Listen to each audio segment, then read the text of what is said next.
Hello, everybody, and welcome to the Stormkeep. There's a new edition of Age of Sigmar, and there's a new edition of the Stormkeep. We have a new fancy look. Hopefully, you guys like it. My name is Paul, and today I'm joined by the wonderful gang, as always. Hey guys, this is Mergong. It's Dylan. Hey y'all, it's David. And today we are going to be giving you guys a 4th edition survival guide. There's a lot of rule changes coming from 3rd edition to 4th edition. Although it does feel like a cleaned up version of 3rd edition, it is, I would say, improved. I don't know about you guys. I really like it. Seems like overall just a lot better.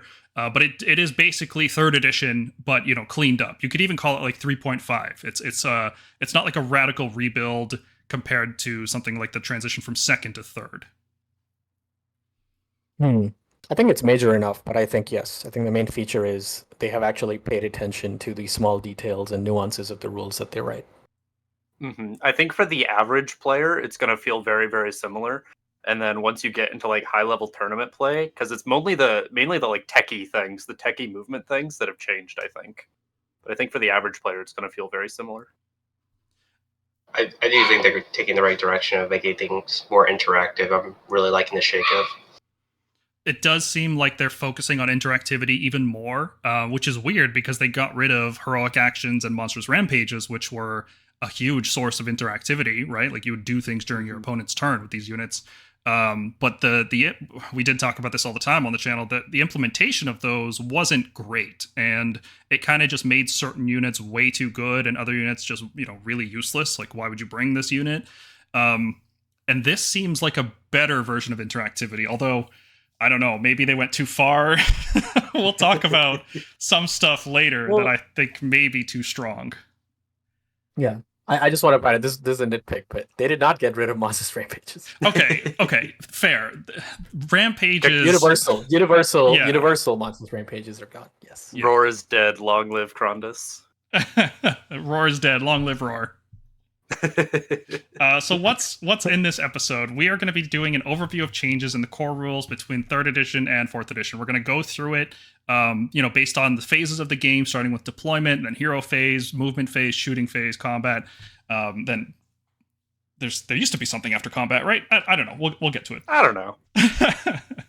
And we're going to talk about all the major rule changes in there. Before we go into the rules structured per phase, we're going to talk about just generic changes that kind of didn't fit anywhere else in that format, as well as changes to army construction. So this will be just a discussion based on all the rule changes that we could find. And then if you guys found rules that are different between 3rd and 4th that we don't mention in the video, please feel free to drop them down in the comments. I think we're being pretty thorough here, but we've only had the rules for a few days now, so trying to make sure we cover all our bases. Like I said, this is mostly for players who are familiar with 3rd edition. This is not going to be a how to play Age of Sigmar video. There are lots of other channels, including Warhammer's official channel, that do guides on just how to play the base game. That's not what we're trying to do here in this episode. We will not be talking about the story and setting of Skaven Tide, although if it comes up, it comes up. It's just not the focus of this episode.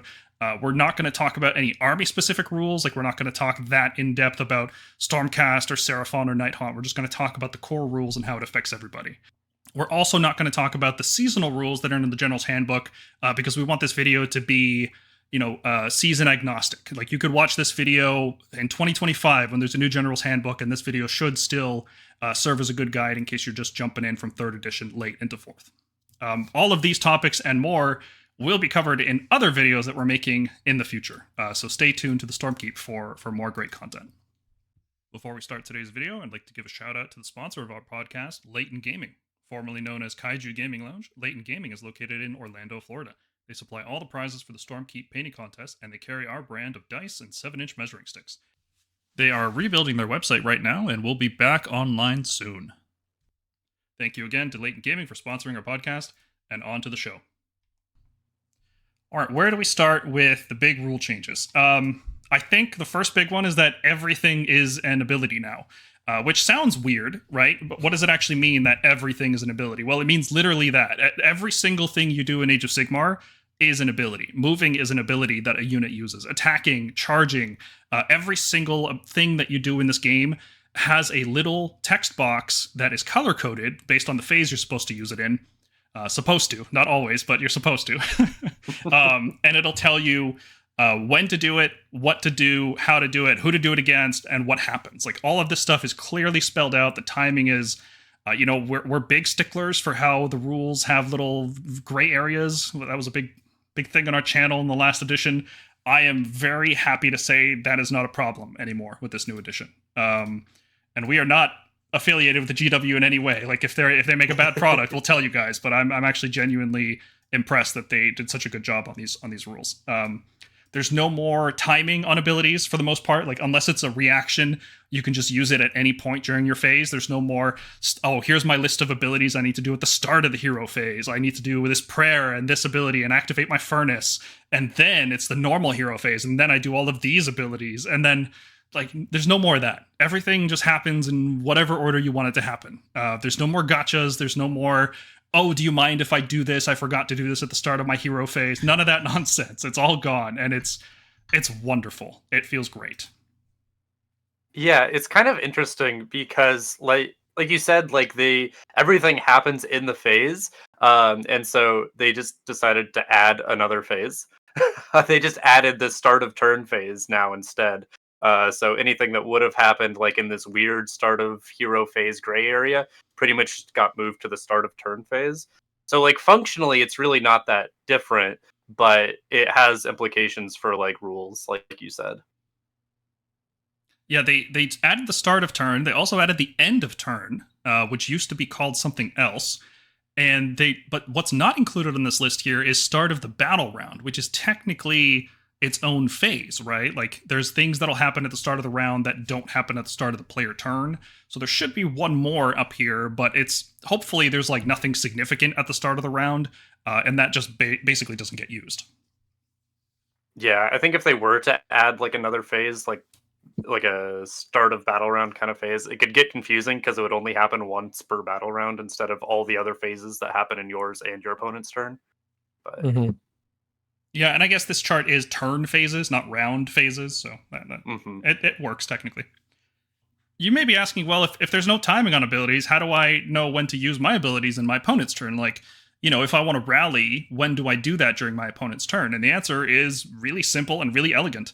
The player whose turn it currently is called the active player. The active player uses all of their abilities, and then the opponent uses their abilities. And that's it. Then the phase is over. So if you want to rally during your opponent's turn, you have to do it after all of their spellcasting, after their chance to rally, after every single thing your opponent could do in the hero phase. Then it's your hero phase, effectively, like your enemy hero phase, and then you get to use your abilities. And then it goes to movement. And the game just works so much better, so much cleaner. There's no more issues with timing. You don't forget anything anymore, probably. I'm sure people will still forget. I'll forget. That's lofty. We argued about colors for like the first 2 weeks. This oh thing got god. Okay, let's just talk about that, right? The color coding on abilities is just a convenience. Okay, It usually is like 100% accurate. This is the phase you use this ability. This is when it's relevant, right? But passive abilities in particular, or some active abilities as well, they're active in more than one phase. For example, all-out attack is color-coded red, and we'll see that later in the slides. It's coded red, which would imply it's used in the combat phase, but obviously you can use all-out attack in both the combat phase and the shooting phase, because the rule itself says when you make an attack action. So the colors are a convenience, they are not a rule.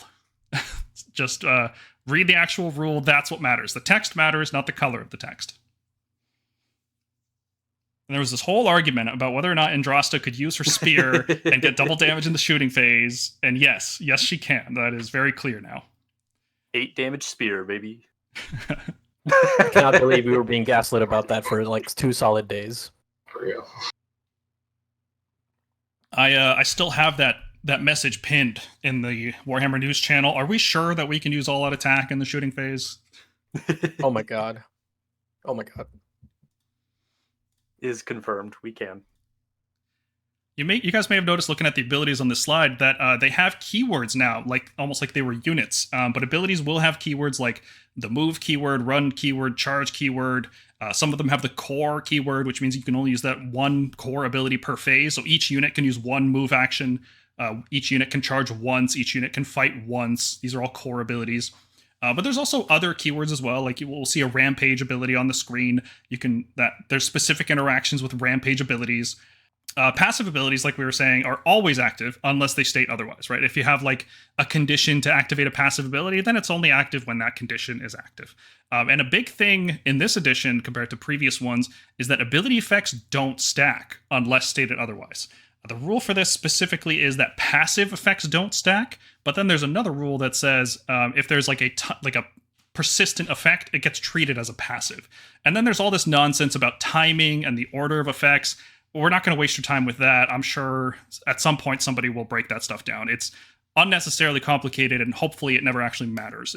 But just know that there is some nonsense there. The important thing is that ability effects do not stack, so you cannot have the same ability applied to one unit 4 times. Abilities don't need to say, only one. Abilities don't need to state this anymore. This is just baked into the core rules of the game. The next biggest change, I'd say, is that everything has new rules. Every unit, every army, everything has been rewritten from the ground up. Every war scroll has a new war scroll.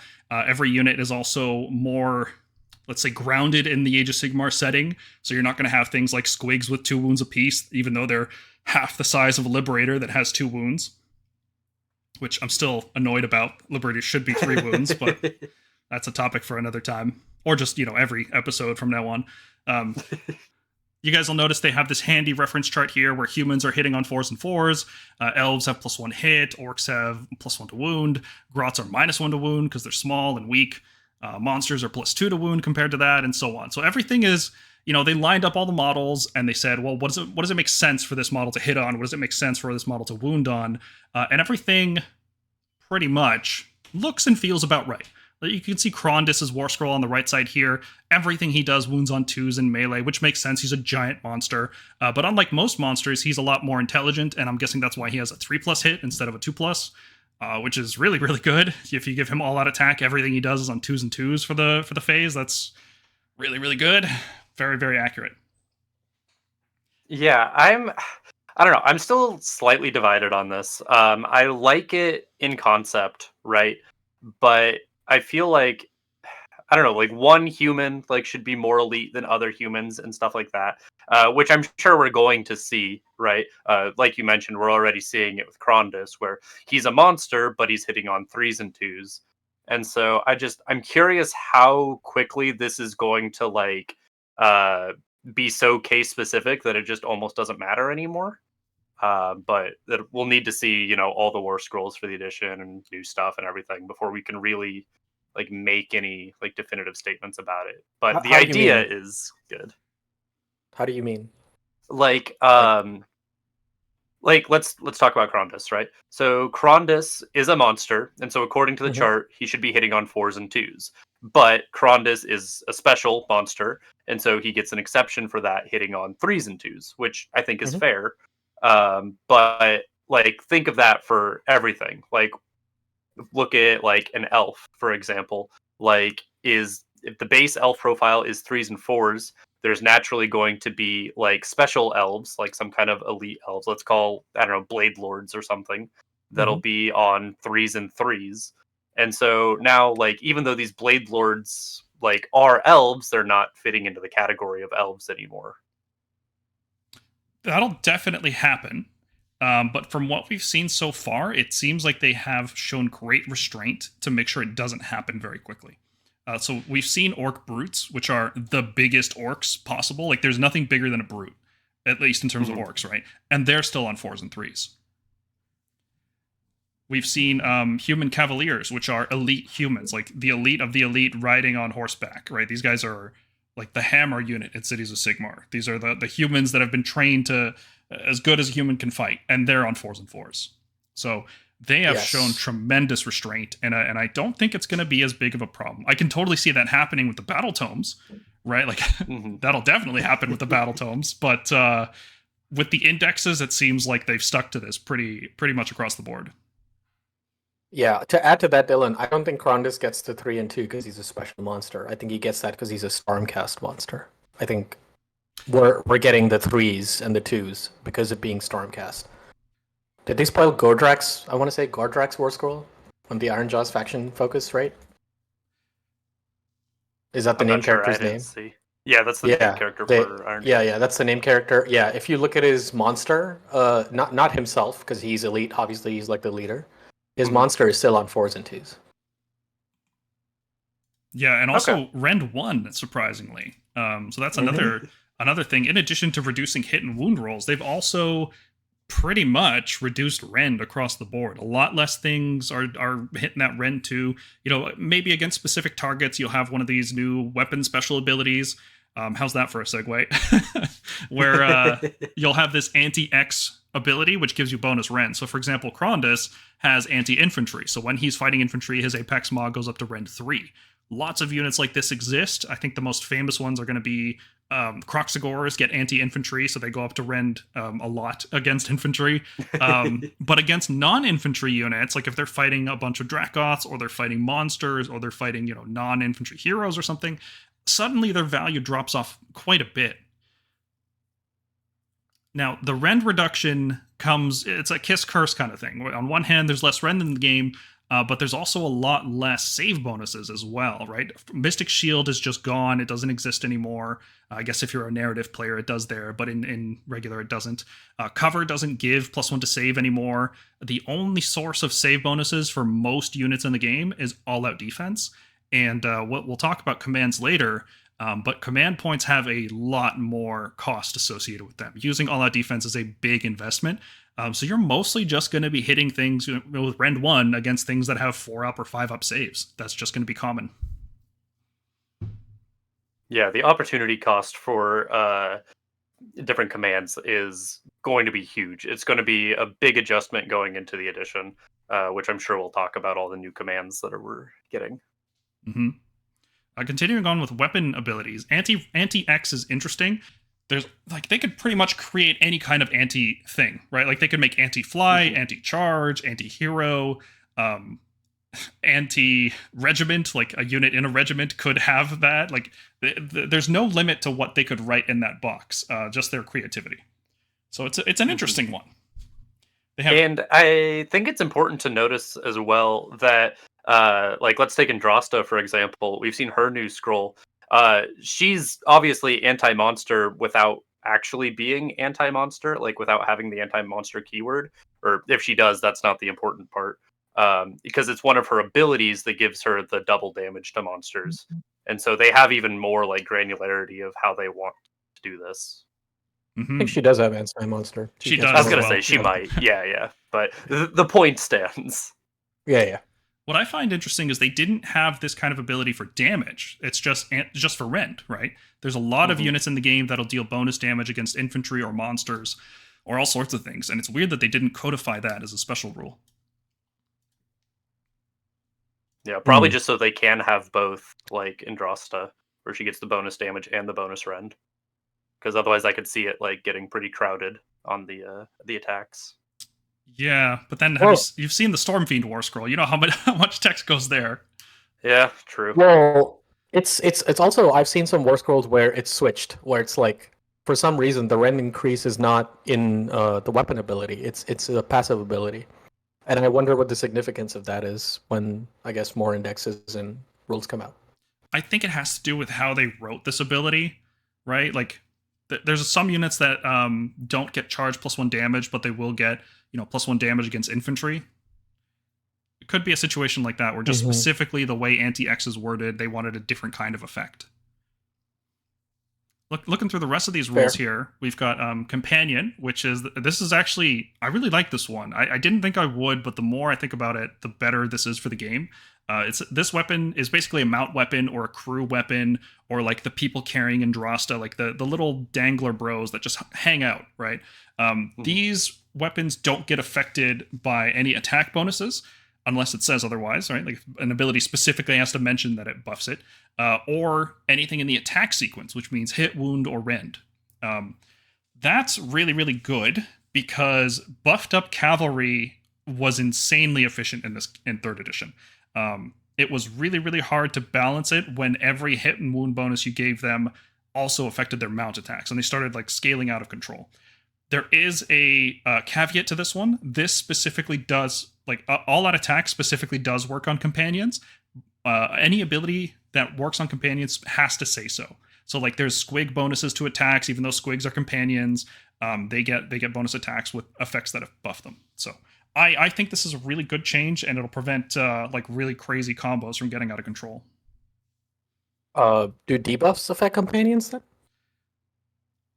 Yeah, I guess so. Yes, because it says only friendly units. Yeah, it has to be an ability used by a friendly unit, and who uses the ability is a very deep layer of rules on this.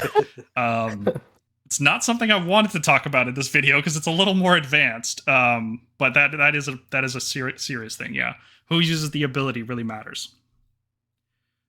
It's literally Magic. It's Magic the Gathering. What is it? Hexproof. If you're used to playing with hexproof at Magic the Gathering, it's easy for you to understand. But if you're a new player and you haven't played Magic, then it's probably harder. They have formalized all of these different abilities off hit rolls of 6, and I guess wound rolls of 6. Those just don't exist anymore, probably. But hit rolls of 6, all these abilities have been called crits. So if you get a hit roll of 6, you get a crit.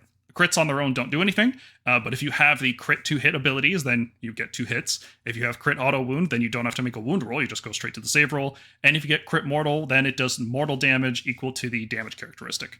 Also, we're calling it damage now instead of wounds. No more wounds versus wound characteristic and to wound. They have split all these terms up, thankfully. It's gonna take some time to get used to. Finally. Yeah, very good change, even if I'm sure I'm going to be calling it mortal wounds for like the next 2 years. Good change. I'm still not used to saying health. I'm still saying wounds on everything, but it'll happen.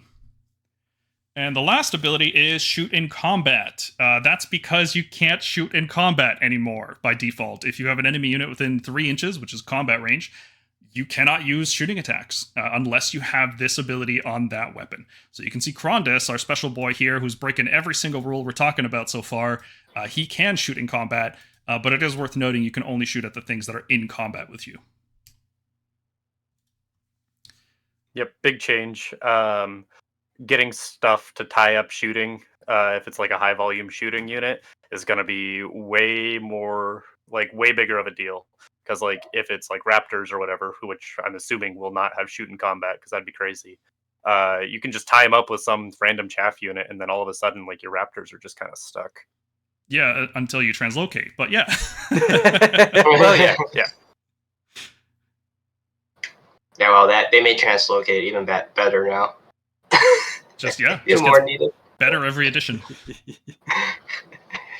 In addition to every unit being updated, I mentioned that armies are being updated as well. Part of this is, a narrative thing, right? Like some armies just weren't playing very thematically. Hopefully that's not the case anymore. Hopefully every army plays the way you expect the models to play.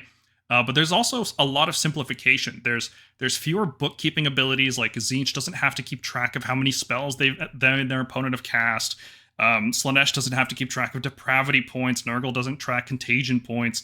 Like, all that nonsense has been thrown out the window. There's still some bookkeeping, right? Like, this thing has gained this keyword, but little tokens that you add on to units is a lot easier to keep track of than, I need a whiteboard next to me so I can keep track of all this stuff.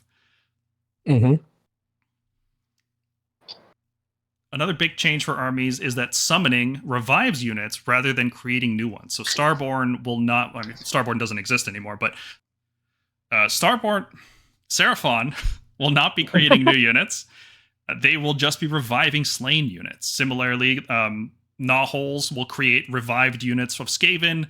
Great Unclean One will create revived demons. But the thing is, whatever you bring with you to the game, that's all you can use. I'm sure there's going to be some way to break that. Some army's going to have a special rule.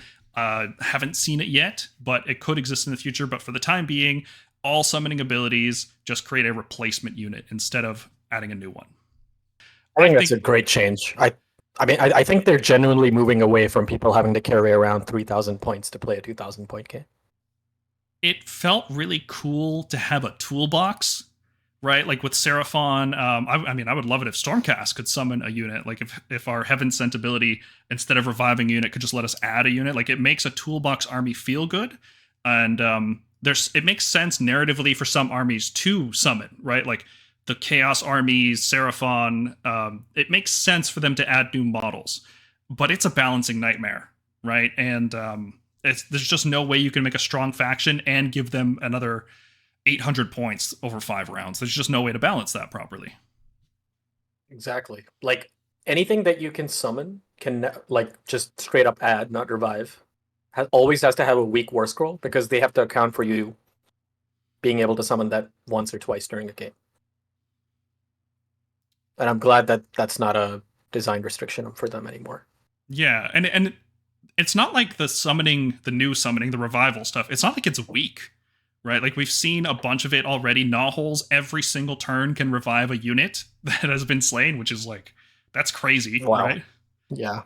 The Slan Star Master can revive every destroyed unit that had 3 or more units models. If you know you roll that 4+, because they've unshackled it from the power of the army as a whole, and they're kind of tying it to individual units, and then they're tying it to replaced units. Like since it's more restrictive, it seems like they can make it more interesting and more not more powerful, but like just feel better for both players. I don't know how to describe it without saying powerful, but it's not about power. It's about army identity.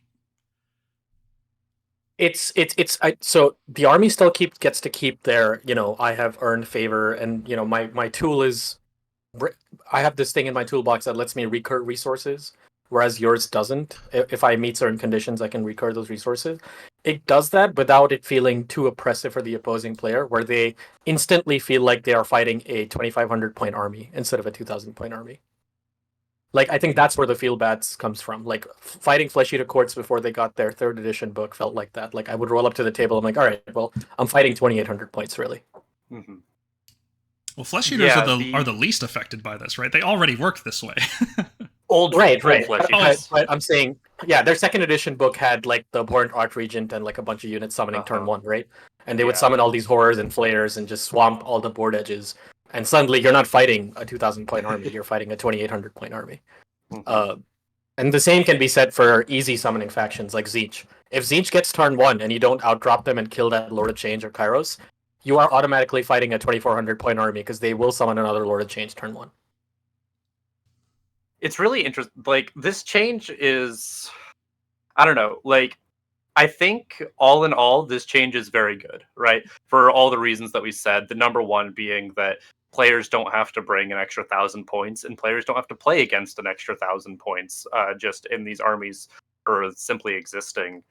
But I don't know. I'm very curious to see how these armies are going to play now, because we've kind of seen this like shift in a lot of armies. I don't know if that's the right word, but like a lot of armies already kind of functioned on this mechanic. I'm thinking like Gits, current Flesh Eaters, current Soul Blight and stuff, where if you just didn't destroy their units, they didn't get access to that. And it makes for some very interesting games. Like, I have played quite a few games against those armies where I'm just like, okay, that unit of 6 Trogs or whatever has 1 Trog left. I just don't want to kill it, because if I kill it, things get worse for me. And that's always made some interesting like situations. But I think overall, this is a beneficial change, but I don't think it's completely without downsides. I think it also helps. It seems like there's also more counterplay to bringing back revived units. For example, like we just talked about the Skaven, like they need their Gnawholes. Well, if we could just shoot Gnawholes now, and you mentioned Gits, that we could just shoot the little cave terrain piece the now. little shrine. Yeah, the shrine. So like, it seems like yes, revive is still a thing, but like I like how it's more interactive, and there's more there's more of a way to like play against it. Like if I just kill your shrine, kill your Gnawholes, like you're just not bringing that stuff back anyway. Yeah, and to add to that, like one of my main gripes as having someone who's fought Khorne often is how I can use a rampage that destroys the Khorne altar, but they can still summon from it. Like, it's so dumb. what was going on? Like, what is this design? Really angry rocks. Are you? Yeah, I have this. I've literally destroyed your army. I have destroyed your altar with Severith, and wow, you can still summon 20 Bloodletters. Okay, wow. Neat. Great. I will never win the argument that this is anything but a good change in terms of gameplay, But I will die on the hill that this is not a good change for game feel, narrative tie-ins. I think it was very appropriate for armies to summon and to have toolboxes, and it was fun. So I'll die on that hill, but I know it's good for the game. Like, the game will play better and I'll have more fun, but something intangible has been lost with this change. Fair. Yeah, I can agree with that. I'll tell you what hasn't been lost, though, is that faction battle tactics are gone. They're no longer balancing armies around. Sometimes this army just gets like, we're going to design an army and it's just going to get 4 victory points for free throughout the game. That's not a consideration anymore. Instead of faction battle tactics, we have Grand Alliance battle tactics, and these are seasonal. These are not in the indexes. They are in the General's Handbook. So every year there's going to be a new set of these, and some armies are going to be better at them than others. Stormcast are going to be better at them than others because always naturally. We just have every tool available. So like, they can't possibly design battle tactics that we're bad at. That just can't happen. But I'm really happy for this change. It was dumb that some armies were just balanced around a handicap effectively, right? Like, because it works both ways. Like, if you have a strong army, it can't have good tactics. And if you have a weak army, it has to have good tactics because that's how you compensate for it. Is it fun to play a strong army but lose because your opponent has a weaker army? Like, I'm not saying the game should be balanced, right? There shouldn't be strong and weak armies. But I'm saying if you're playing well and your opponent just wins because they have free tactics, is that a fun game for anyone? Well, maybe for the player who wins. But, I mean, that's the KO problem, right? Where it's just, I'm going to have the least interactive army possible, and I'm literally just going to try and win this game by not playing with you. I mean, Zinch, the same for Zinch. Zinch is basically my 3 points are guaranteed. Like, I mean, we should mention this. Grand strategies are gone.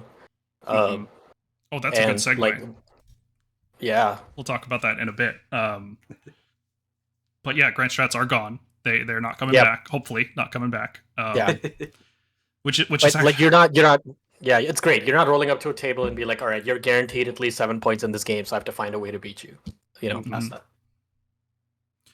All right, let's talk about command abilities briefly here. We will mention every command ability when we get to the individual phases that they're in. But for now, just know that all the old favorites are back. All the stuff that we used to do are back. All of it is arguably better. Right? I think even redeploy, you could argue, is now better than it used to be because of just how the game works and how people want to deny tactics and whatnot.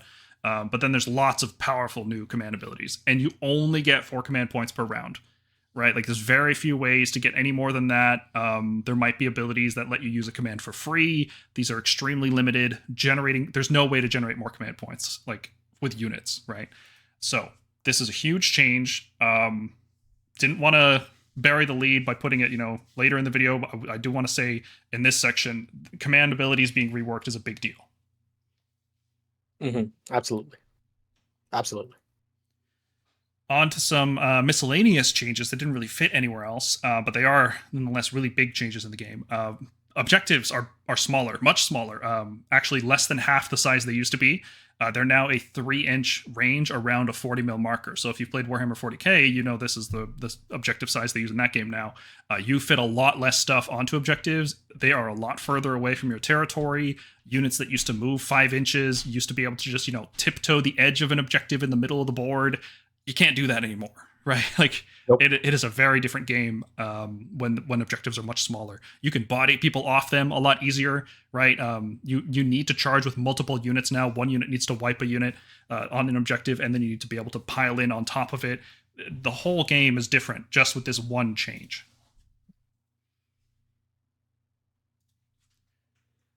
Also important to mention is that I don't think we've seen it, but I'm pretty sure you could actually land on the center of objectives in AOS. Because I know 40k you can't.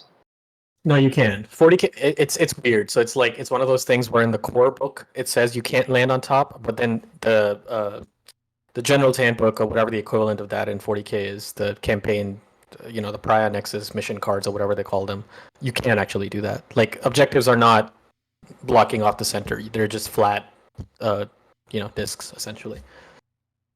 It even says they don't block line of sight, which just in case, Yeah. Start making 20-foot objective markers. I will say this: having played 40k and having played some AOS with just trying out some spearheads with the smaller objective markers, terrain becomes so much more relevant with smaller objective size markers. I felt like it never really mattered with the 6-inch objective markers. There was a lot more space to retreat. Terrain has to stay 3 inches out, but who cares? Terrain starts mattering a lot more with the smaller objective markers, especially when we get to like visibility stuff. Mm-hmm. Especially with reduced coherency, because coherency is now 1/2 inch instead of 1 inch. So units have to be a lot tighter. Even the units that used to have 3-inch coherency are now 2-inch for some reason. I think that's the only thing in the game that's 2 inches now. Like I haven't seen any reference to 2 inches in the game except coherency on units like prosecutors. But for most units, and sharks, I think sharks and storm drakes probably. Yeah, probably storm drakes. Yeah. But everything else is 1/2 inch coherency. So you are going to see tighter regiments. Things are not going to be able to stretch out as much as they used to, especially when you factor in that points are probably going up for everything. You're going to have less models. They're going to take up less space. Board control becomes a lot more challenging and also a lot more important. Mm-hmm. Do you think that's changes because of like all the hordes in 3rd edition, where like people were stringing like 36 squigs and stuff and like 40 zombies across like the entire board? Like, there's like a way of them like yes, kind of. I will tell you. Yeah, I will tell you specifically. Certain game designers who watched LVO and Adepticon games, what they did not like was people often take a screening chaff unit and they form these extremely long chains with the 2 triangles on either end, right? And you're like, well, if they lose a model, they lose half the model, but they don't lose because of. And this is a nice segue into another one on points on the slide. And they did not die until after Battle Shock, right? So they still do their job for that turn, which is stalling you on a really large board area. And so that is the reason A, coherency's changed, but B, how models are removed from coherency is also changed. Because now if you take damage and you try to do some tricky thing where you try to remove a bunch of models in a way where they're not coherent, you have to immediately start removing more models until you are coherent. So none of this like, I'm going to string all my units out in this wide line with some weird geometry and then block off all the board until the end of the turn. And after that, I don't care if the unit stays there or dies. Yeah, they pretty much closed the last loophole that allowed you to have a unit out of cohesion at any point in the game by now saying anytime a model is removed, but when it's slain, the unit has to be in cohesion as well. Mm-hmm. Which is weird. Like, why don't they just have a rule that says units must be in cohesion at all times? Like, I don't. Why isn't that the rule? Why do they have like when you move you're in cohesion, when you charge you're in cohesion, when you die you're in just have a rule that says you have to be in cohesion all the time. I don't get it. It's probably just for edge cases, like the stuff that removes single models and stuff like that. But yeah, it makes things a little awkward, but it's a good change. Like having like stuff be out of coherency and not checked until the end of the turn was always so wonky. I'll tell you guys but also like go ahead. Yeah, go for it. Okay. I'll tell you guys the real reason coherency is 1/2 inch now. Because they made a pass on the game to make everything either 3 inches or 1/2 inch. And they have this new like thing that they want to sell you that's 3 inches wide and 1/2 inch, the other direction. And that's why they're trying to sell this merch, and they can make a lot of it because it's only 1/2 inch wide, right? So that's the reason. Hell yeah. Except prosecutor coherency for some reason. It doesn't work on that, but for everything else. Gotta break out the prosecutor widget. Oh, we should make one of those, right? Please, let's not. What a useless item. That's good merch for the like. If you guys want 2-inch markers, let us know. We'll make some. Otherwise, you're gonna have to line up 4 of these GW ones. It's not worth the cost. Oh dear lord. GW. All right. Okay, moving on. Damage is now tracked per unit rather than per model. So let me ask you guys a question. How many times have you assigned a wound to a model and that maybe cost you the game because you put it on the wrong model? Or like your opponent happened. Like it's so important which model you put the wound on. It's crazy. Yes. My opponents have been very gracious about this. I think when you get to higher levels of play, people are like actually more chill and they realize like what you're trying to do but yes, absolutely. Like it was such a pain in the ass to think ahead of like, oh, I might take this much damage, so let me remove this model first or whatever. Mm-hmm. Yeah, how it works now is you just track the damage the unit took. So, like, let's say you have a unit of Liberators. Liberators aren't the best example. Let's say Stormdrake Guard. Let's say they're 9 wounds. And you track until you reach 9 wounds. Once you reach 9 on the unit, you remove one of the models. Nice and simple. Not like there's no, oh, this model has 5 wounds on it and this is the one I have to remove. It's, you get to pick when the unit takes the damage, you pick which model dies. Yeah, kind of a underrated part about this too is for newer players who are like still playing with War Scroll cards, or if you enjoy playing with War Scroll cards and different aids like that, you can keep your wounds like on the card for the unit rather than have to like follow this dice around the unit and then like the dice gets lost or something. You're like, how many wounds are on here? Like, Mm-hmm. Yeah, I think it's that's less, like, super junk helpful. on the Like, table. yeah, because those D20s, stuff happens. Like models Mhm. move, the dice get rolled, and there's other effects. Like when you have damaged models and you're trying to move and fight with them and like deny your opponent fighting opportunities. It's just so much nuance you have to think about whenever you have a damaged model, and it's like just remove that. Oh, None of that needed. how many times has a dice that's representing damage on a model blocked a pile-in move for you, and you've had to have your opponent pick up the model so that they can pick up the dice and then put the model back down, and then you can make your pile-in. Right, Yeah, fish yeah, out this it's- one dice that's in like Yes. 6 models.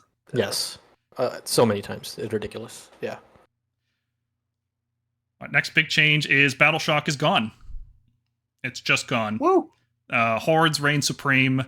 4th edition is now the infantry spam edition. Pile as many bodies onto objectives as you can and win the game.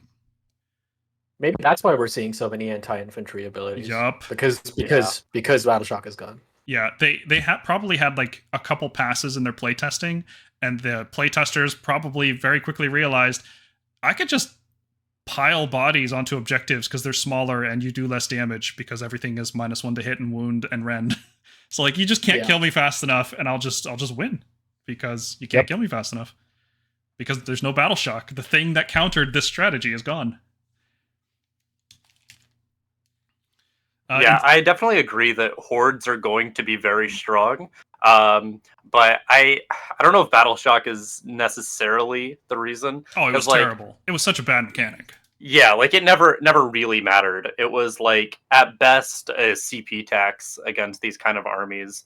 And now that it's gone, I think we can just not worry about it. Don't have to worry about like the kind of like faux thought that like, oh, this unit has a bravery of 3 and 40 models in it, so Battle Shock's gonna screw this unit over. When in reality, it was just like, yeah, inspiring presence. Like nobody cares.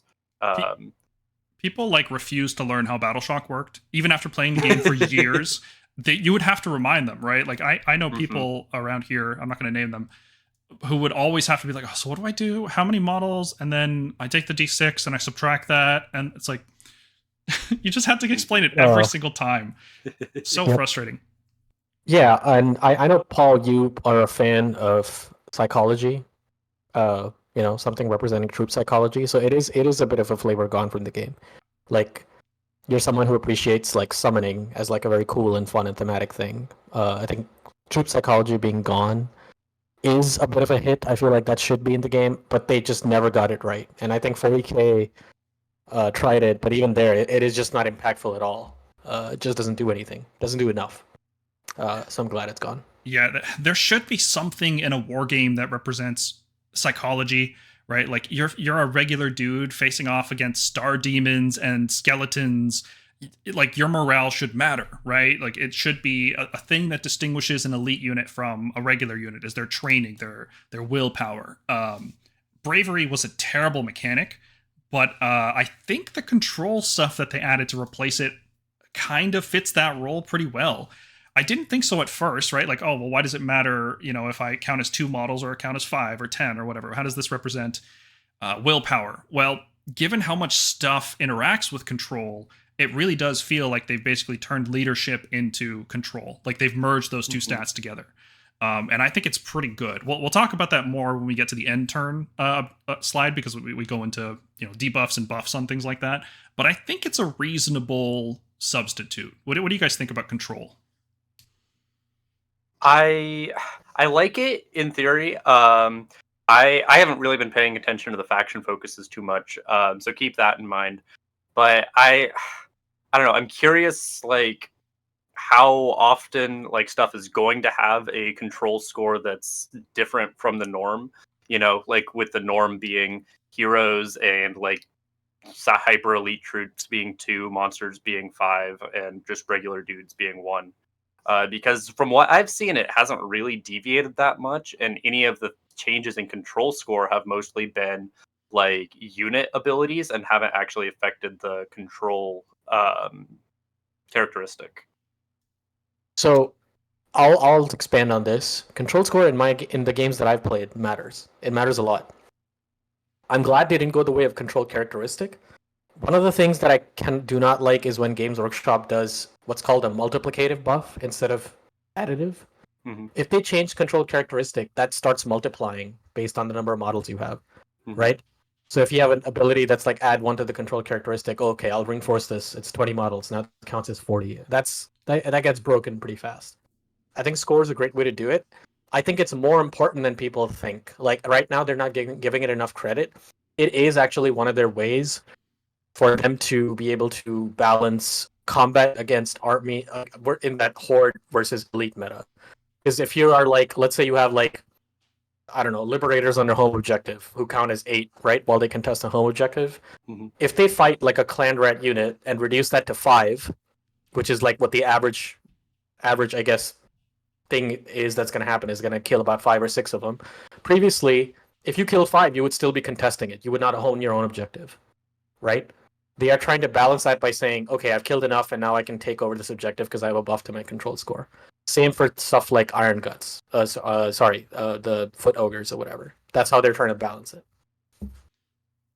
I do think, just to kind of piggyback off of what Paul was saying, but I feel like they are trying to add some like flavor and stuff for bravery, like through like flags. Like, we just saw the Vexler's spearhead ability. I'm not sure if it's going to stay, but he's control 5. Like that's significant for one model. That's not like a monster or anything. And then if you have a banner on any of your units, you get +1 to your control score. So I think one of the ways they're trying to add like some type of flavor to the kind of control to replace bravery, it might just be through flags to make them actually be like, oh, like I have a guy with the flag like on an objective, like that makes sense. Like they're trying to overtake that objective and plant their flag, type of deal. Mm-hmm. I really like that. I really like that that stuff affects control score.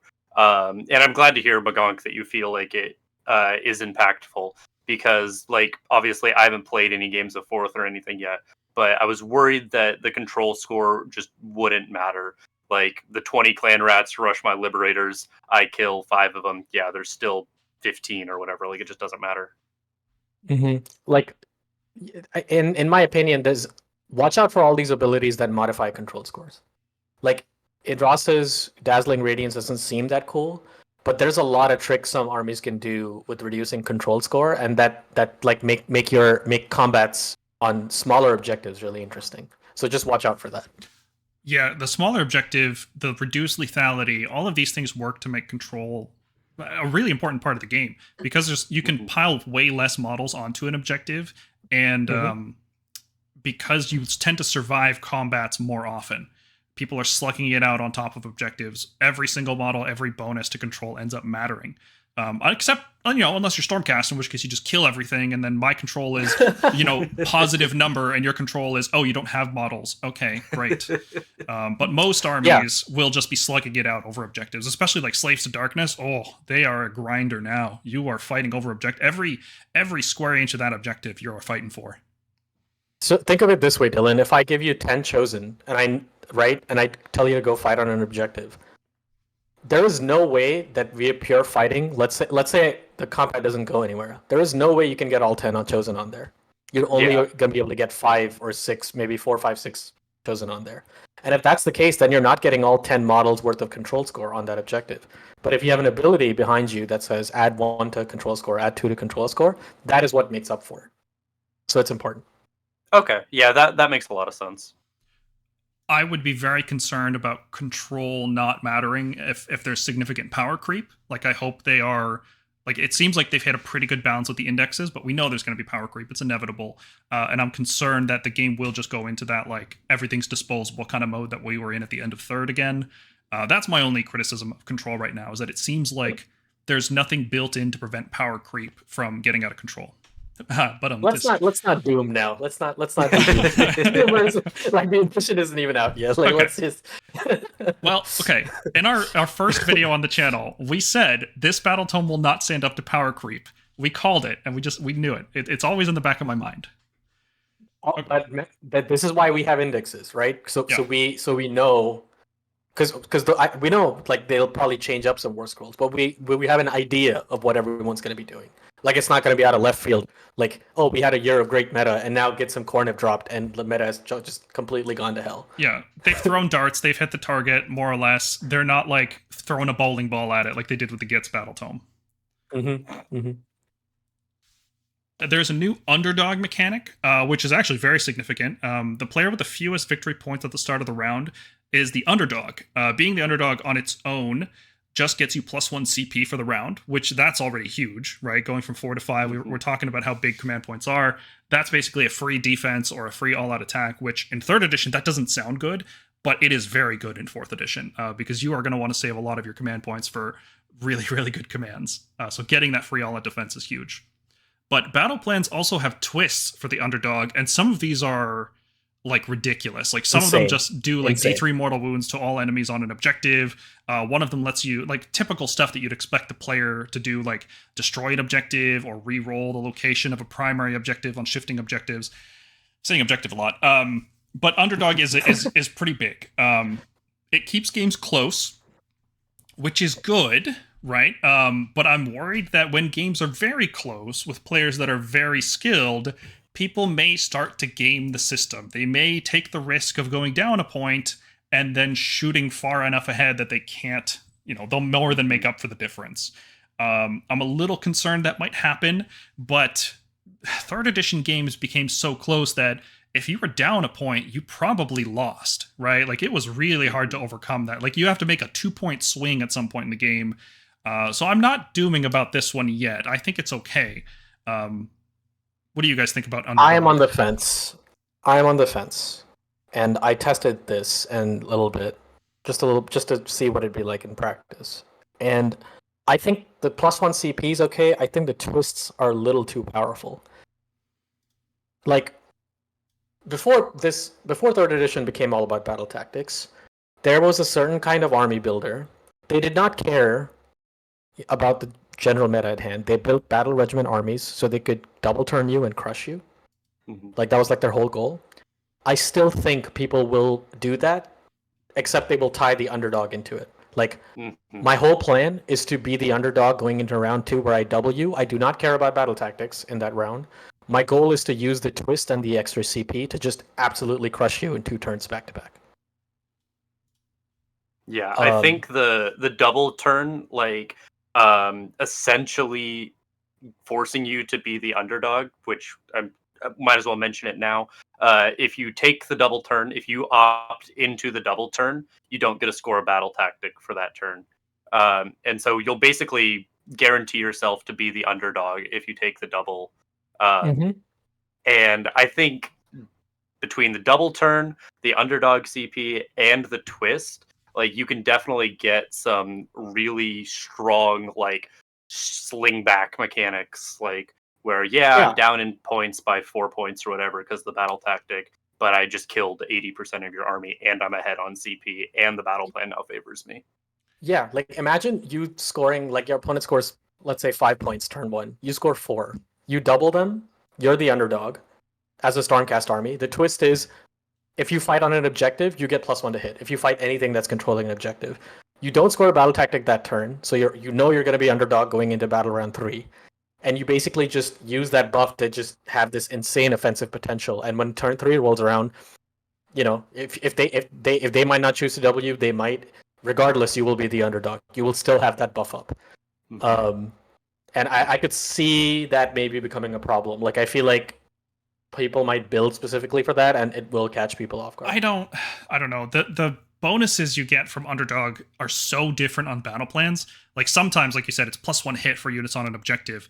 Sometimes it's re-roll the location of the primary objective, which is big, but it's not like a direct damage amplifier, right? So I Yeah. don't. Yeah, maybe if in a specific battle plan pack you're going into a tournament, you're like, oh, all the twists are nuts in this battle plan pack. I'm just going to build an army that's going to try to do this. But for most players, if you're building a take all comers list that's not tailored to a specific event, it probably will be okay. Mm-hmm. But I do mean, share those concerns. I am worried people could do this, but that's like there's very few things that are abusable in these rules, so that's pretty good, right? Yeah. And I think it's important to, like, I don't know, maybe step back a second and be like, if people do this, if this is a legitimate strategy, is that okay? Like, I don't know. Like, if this is a legitimate way to play the game, like, it's just another way to play, right? You're still relying on the double turn to happen, which, as we all know, is not super reliable. And like, if that's the way you're building your list to play, I think there's, counterplay. I think you can see this coming and you can counterplay it like from the other side. So I don't even know if it's necessarily a bad thing. I think it's just a thing that could happen. I think it comes down to what the buff is. Like Paul said, like if you're ruling the objective, I can account for that. I just don't want stuff that's like too overly powerful and just goes around. Like +1 to hit for your whole army if you're fighting on like all the objectives. It's probably a little too strong. Well, I think they'll have to. Maybe TOs will ban that Yeah. battle plan, right? Maybe, or yeah, maybe they'll, because they mentioned how this edition is so much more modular. Maybe they just take out that module, take out the twists. Well, Change the whatever. twists are battle plan specific, so worst case scenario, we're stuck with them for a year. Well, quarter, because they do look at these every quarter. Oh yeah, So- I guess they could update those anytime. Yeah. Mhm. All right. Another seemingly minor rule change is that characteristics cannot be reduced below 1, except for rend. Obviously, you can have 0 rend. And you always round down. So there's so many things in this game that will half a characteristic, like half a charge roll, half a movement. If you roll, like, let's say a 9 to charge and an opponent has an effect that makes you round down, well, now you get a 4-inch charge instead of a round up, which before you actually would have had a 4.5-inch charge. You used to be able to have half-inch movements, but now everything has to be rounded down to the nearest whole number. There's also just a generic rule. You can't reduce anything below 1, so you don't have to keep writing that into every single rule on every war scroll. Wonderful. Yeah. Wonderful. Yep, good stuff. All right, let's talk about manifestations. So we will do a separate video about these in the future because there will be manifestation lores and we'll go through all of them and it'll be a great time. Another 3-hour video for you guys. But to hit on it quick, manifestations used to be called endless spells and invocations. They kind of lumped them together, and just for good measure, they put the Kronspine in there too. And they don't cost points. So everybody gets a free Kronspine and the game is ruined and it's over. Thanks for tuning in. GG, everybody, go home. To summon endless spells, the cost instead of points is an opportunity cost. So you pick a manifestation lore, and the lore will tell you which spells you can summon from that. So you might get, for example, for Stormcast, one of our manifestation lores is the Stormcast endless spell. So you get the hammers, the dais, and the comet. You could trade that out, and you can get one that has, I think, like the purple sun, a couple others. So you trade out these packages for each other. And you can summon them as many times as you want throughout the battle, like normal in the spells, but they don't cost points. All of this is free. Everybody's going to use them, except Caradron, GG, and Fire We don't know Slayers. that. Their battle tome might be, well, Fire Slayers have manifestations. Yeah, they got their Okay, invocations. fair. Just not Caradron. Yeah. No fun allowed. Good. Yeah, They deserve it. But it's okay because manifestations just move and act like normal units. They can be shot, they can be attacked, they can be charged. They are just units that you summon into play. So earlier when I said summoning was gone, that's not technically true. Turns out everybody's summoning all the time forever. Their mechanics are pretty simple. They move and act like units. They can't use commands, so you're never going to reroll a charge with them using the command. You're not going to countercharge with them. They also can't use non-core abilities or any ability that's not on their war scroll. So all you get with the spell is what it says on the war scroll. It can move, fight, charge, and if it shoots, it can shoot. And that's it. They also can't contest objectives. You'll notice they have no control score. It's because they don't count as anything on an objective for any player. You'll notice they do have a health and save, which means you can just attack them and destroy them, but you can also banish them. And we'll talk more about banishing when we get to the hero phase, because there is some there is some funny stuff you can do with the banishing rules as they're written now. They're not controlled anymore, so there's no more of this like, oh, the spell is wild and my opponent gets to move it now, which I think is a flavor miss. I really like that mechanic that endless spells could backfire on your army, but it is very clean and simple, and they are still fun to use, so I don't mind losing that part. I will mention one more thing. This was more of a niche thing that I think later got discovered within the core rules. But manifestations come in two forms: the predatory, what we would call them, the ones that move, and ones that don't. And when it comes to deep striking, because it's important for us as Stormcast players, you can deep strike if it's a static manifestation. You can deep strike near it, like even within combat range of it, if you wanted to, right on top of it. But if it's predatory, you cannot. It essentially acts like another enemy unit that they can use as a screen. Yep, disposable, summonable screens. Mm-hmm. It's good. I've always liked endless spells in Age of Sigmar. I think they're one of the things that defines it as a game. So cool to have like physical manifestations of magic in a game that's all about wizards. You know, it's just really fits, and I'm glad they keep bringing them back, because they could have just retired this years ago. Just retired the kits, don't sell it anymore, don't put it in the game, but they keep trying to make it better and better, and this seems like the best iteration yet. Well, except they are modular, so they could take them out if they become too bad. The best iteration was when Purple Sun was killing Gordrak. That was the best. Oh god. Archaon. Yes. It was killing Archaon. Yeah, that was the best. This is second best, though. Oh my god. Let's talk about army construction. So big changes here. There's no more battle line. There's no more behemoths. There's no more leaders. There's no more artillery. You can bring literally anything you want. Your army is one hero and anything. The only restriction is you have to bring a hero, because a hero has to be your general, and you need a general. But otherwise, the rest of your list could be any models you want in your collection, in any combination. You could have a list, assuming you have the points for it, 10 Stegodons, or just a bunch of Doom Wheels, or only Liberators. Just oops, all Liberators. That's my army. Good luck. You can do this. There is nothing stopping you from doing this. There's a lot of incentives not to do it, like, tactics and strategy and specific bonuses for regiments and all this stuff. But you can just do anything, which before we move into actually how you build an army properly, I want to talk about this because I think this is a fantastic change. One of the things that I disliked a lot about what Age of Sigmar was turning into with 3rd edition was just how unintuitive it was to build an army. They had to write guides and guides within the battle tomes of this is what you do, like follow these steps, but it's like none of that's intuitive, and it felt like you were learning a game outside of the game so that you could play the game you actually wanted to play, right? Like, this is way simpler. Like, literally any hero, literally any units in any combination, boom, that's a valid army. Go have fun. There's nothing else to it. When you say any hero with any units, what did you want to expand on that?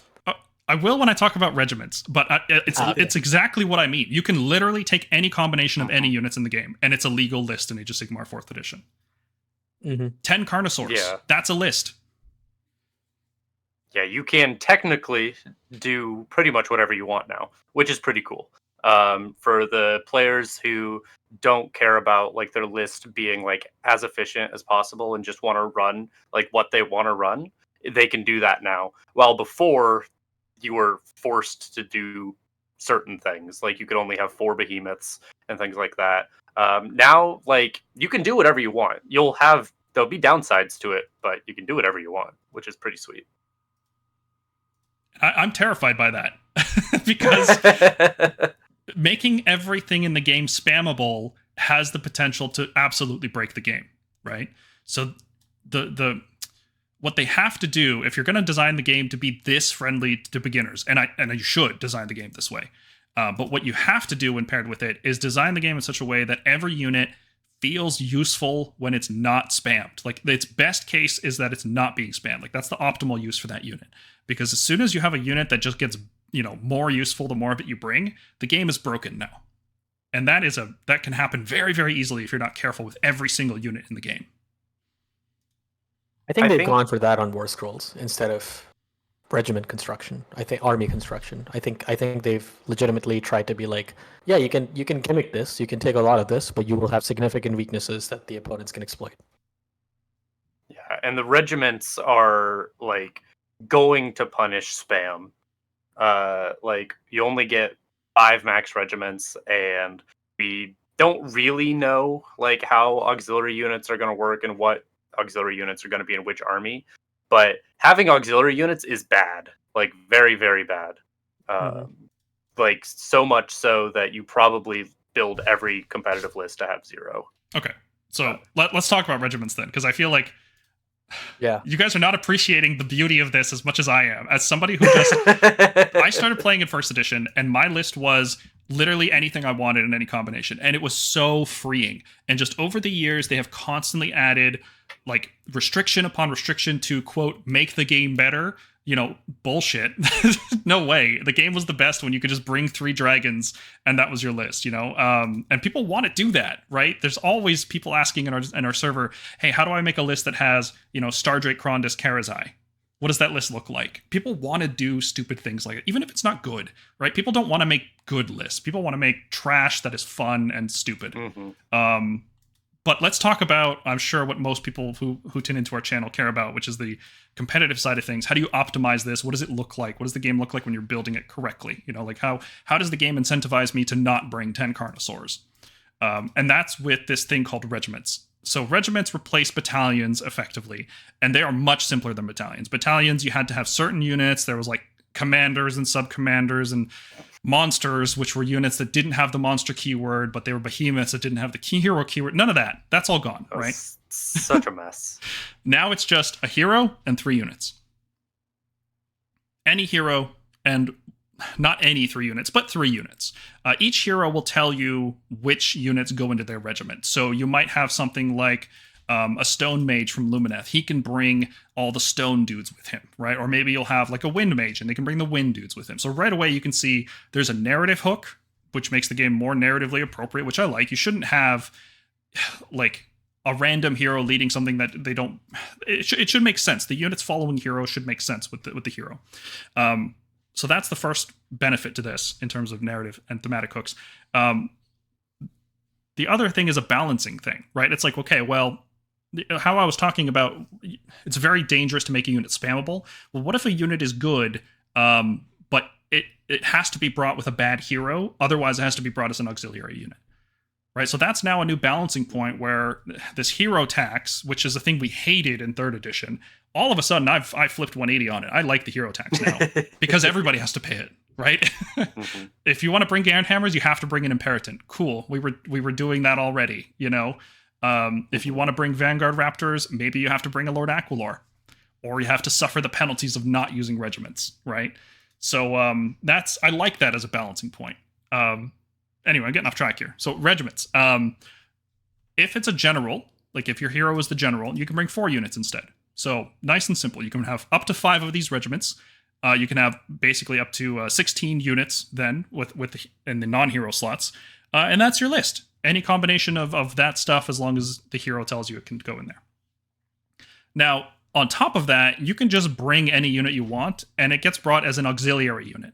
So that is a unit that is not in a regiment, and that unit, there's no real downside to having auxiliary units, except the player with the fewest number of them, when you compare lists at the start of the game, for the whole game, the player with the fewest auxiliary units gains 1 CP per round. And earlier we were talking about how really good it is to just get 1 CP in 1 round if you're the underdog. Getting 1 CP per round every round of the game, that's a big advantage, like a substantial advantage. So you are heavily discouraged from bringing any amount of auxiliary units, because that way neither player has the fewest amount. As soon as you bring 1, every single player that has 0, you're just giving them a CP every round. And if you're playing Stormcast in particular, this is really bad, because this means they get a free all-out defense against your shooting, which they normally wouldn't be using. They'd probably be using it on countercharge or redeploy or magical intervention or all these other things. But now they also get to defense your shooting. So that's pretty much as simple as regiments get, right? Pick heroes, pick units. Don't bring auxiliary units because you'll be punished for it. Except What if you don't care about how many command points your opponent has? Well, then you can bring any number of auxiliary units. Then you can bring 10 Carnosaurs. And that's why I'm worried about things getting spammable being a problem, right? Because if the only penalty to not building a list, let's say thematically, appropriately, competitively, if the only downside is your opponent gets 1 CP per round, okay. There's no difference between bringing 10 auxiliary and 1, so why not just go whole hog, right? I mean, we still have drops, Maybe because right? maybe yes, drops. Like I know we said double turns have been nerfed because if you take a double turn, if you choose to, you can't score a battle tactic. But being able to control turn order and have that option in your pocket where you say, I'll just keep the turn order as it is now, but when the time is right, I'm gonna switch it up, go for that double, and just crush your army. I think that is still strong. Mm-hmm. Yeah, and I don't know if we mentioned it, but each full regiment is a drop, and then each auxiliary is a drop as well. And so, like, most armies will probably be fighting for like 2 to 4 drops or so. And if you have auxiliary, you're almost certainly going to be beyond that. Mm-hmm. Yeah, and you will care about drops. Going first actually seems really good in this edition because double turns are much weaker. If you can survive an enemy double turn, like if you don't take crippling damage, like if your opponent's missing a battle tactic at round 2 and you've survived his double turn, like you're probably going to win the game. Especially if you take an aggressive stance with like some chaff units, you toss out some liberators on objectives, body your opponent off of them, force them to spend tons of resources, overcommit to the middle, then they double turn, they don't score a tactic. It's like, okay, well, my opponent has spent 2 turns scoring 80% of what they could have done if they had not taken the double, and all they've killed is some liberators. Like, okay, I couldn't ask for a better scenario than that, right? Going first seems really, really good. And you get to put all your buffs up and everything, like early. I do think like going first, I don't know if I like would consider it to be better than going second, but it's definitely not like it is now, where like going first just feels terrible most of the time. Yeah, you always want to go second in 3rd edition. There's no incentive to go first.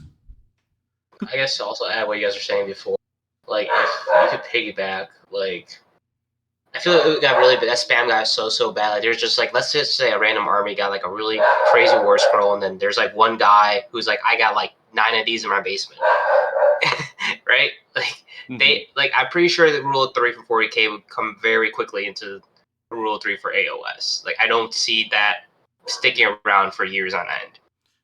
Yeah, I'm a little concerned, like Paul said, about like, yeah, you can spam anything you want, and there might be a war scroll that breaks this. Like the most common example I have, because we have a person like that in our meta.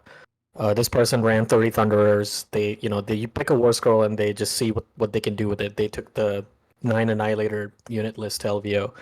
And right now they're looking at the Gorgers from Ogre tribes. They're looking at spamming them, and it's like, what has GW done to sort of counteract that? Well, I guess we'll wait and see. Well, they're paper thin. They're 6-up save and just wounds, right? And cost would probably be the anti-spam thing, right? But yeah, that's kind of my point, is that if cost is the only thing stopping you from spamming a unit, there's gonna be units that squeak through, and it'll take months to fix. I mean, we're in this situation currently in 3rd, right, where spam is like a consideration, and now like with auxiliary and with the way regiments are working, like I think it's just a like direct like quote unquote nerf to spamming units, because now we have auxiliary, and so I think this is like pure like upside in terms of combating spam. Like, yeah, they don't have to pay the 250 point battle line tax or whatever, but that was never really that big of a like problem for spam armies anyways. But that's a problem for us. It was never a problem for anyone after us, because they unlocked battle line for just about every other unit in the game. Yeah, exactly. So yeah, like battle line existing didn't stop people from using 5 stone horns. Yeah, exactly. Yeah, I mean, people could bring 3 Leviathans, full sharks. Like, what? Come on, what is going on? Yeah, so I think this is just fun. pure upside from 3rd edition. I really like these rules personally. Like, agree. Yeah. I like it. I like the simplicity. I like the potential complexity, because there is more stuff to do with regiments, right? Like regiments start simple, but then they build upon themselves and get more complex. And I really like that design, because one of the issues with the AOS was that the floor was too high, right? You had to like climb up a wall just to get to the first floor where you could actually play the game. And now it's like just it's like a ramp now, you know? Yeah. Let's talk about some more stuff with regiments. This one is, I really don't like this one. If your army has a War Master keyword unit, so like Andrasta or Krondis or probably a couple others in Stormcast as well, a War Master must be your general. You don't get a choice of who your general is if you bring a War Master. Unless you have multiple War Masters, in which case you can pick one of them. But that certainly seems like a downside when we get into the seasonal rules and battle tactics and things like that. Yeah, it's a little odd that it like War Master is like functionally like a purely negative keyword, but I also I don't think I care. Like, to be quite honest, I'm like, yeah, sure. If my list has Celestant Prime in it and then a bunch of Knight Encanters, like, I like that the Celestant Prime has to be the one in charge. So like, yeah, it's weird that War Master is a negative keyword, but like, I also don't care. It's a thematic win for sure, right? Nobody's arguing against that. Like Marathi's in the army, she's the general. Who's gonna boss Marathi around? Yeah, exactly. Yeah. Bastion. Yeah, so thematically it's great. Hopefully Bastion. We'll see how this turns out. It does depend on which heroes actually have the War Master, which units can go in their regiments. But I don't like that kind of forcing this unit to be the general, given that there is actually specific list building things that you care about your general. So we'll see. Mm-hmm. Units can no longer be double reinforced, but you can bring any number of reinforced units. So this is probably, obviously, there's no battle shock. Okay, you can't bring 30 squigs anymore. Sorry. That's not a unit that should exist in a world without battle shock. So 60 zombies. Yeah, none of that. Yes. Right. So that's a good change. It very rarely affected Stormcast. We didn't usually use double reinforced units. I'm like there's some crazy people out there using double reinforced Tempesters. What kind of person would do that? But yeah, very rarely affects us. It's only benefit for us. Yeah, great change. Great change for the game. The lack of reinforcement points is great too, because there were so many people that like reinforcement points meant nothing until it like meant everything. And so it's good that they're just gone. Yep, more freedom in list building. It was an unnecessary addition to the game. They could have just designed units better. All right, allies are gone. They are replaced with regiments of renown. So if you want to bring allies, they have to be specific units in specific combinations, and they cost a specific amount of points. And this is maybe the best change that Stormcast players could have ever hoped for, which doesn't sound right because we had the deepest ally pool, right? Stormcast could ally almost everything in the order keyword. So why is this good for us? Well, it's because Stormcast units were constantly held back because they could be used as allies in other armies. Celestant Prime, there is no reason for him to cost 330 points in a Stormcast army, but that cost was totally fair in a Cities of Sigmar or Seraphon or Sylvaneth army or Ideneth. Restricting which units can be in Regiments of Renown and having their own separate point costs that every army has to pay, this is really, really good for us. We don't have to worry about them costing Bastion at 300 points because maybe a Cities of Sigmar player breaks it if it's 280 points. That's not a concern anymore. Every army can be designed as powerful as that army can be with no consideration for what happens if I splash this unit into another army. It's also a really bad feeling when you realize that this unit in your army is straight up worse than if it were in some other army. Like, this is my unit in my army, and it's straight up better if you take it in your army. That's weird. That's a weird feeling. It also, there's downsides to it, I will say as well. Like, thematically, it's a miss, right? Like, why can't Stormcast bring some allies around? Why can't Cities of Sigmar bring some Stormcast to battle with them? It feels like you should be able to do it. So it's a miss. I think that's fine. I think that's what regiments are for. I think that's great. Yeah. Like, if people want to go for that thematic sense, then saying, oh, the Lord Commander Bastion loaned us Neve and the Black Talons for Surgical Strikes. And I'm sure they'll release more Regiment of Renowns. Or, like, I was able to get access to this group of Fire Slayers that the Stormcast happened upon in the mountains. You can still do stuff like that, but it should not be just like, oh, Kroak is below 400 points. Every Stormcast army has him now. Yeah. It's got to be specific, like mercenary bands. It's got to have a story attached to it. So I like that aspect of it. I will say I also like the idea that you just won't see Bastion randomly tagging along with any Order armies. Like, why would he be there? There's literally no reason for him to ever be anywhere but at the head of a storm host, right? Like, it's just crazy.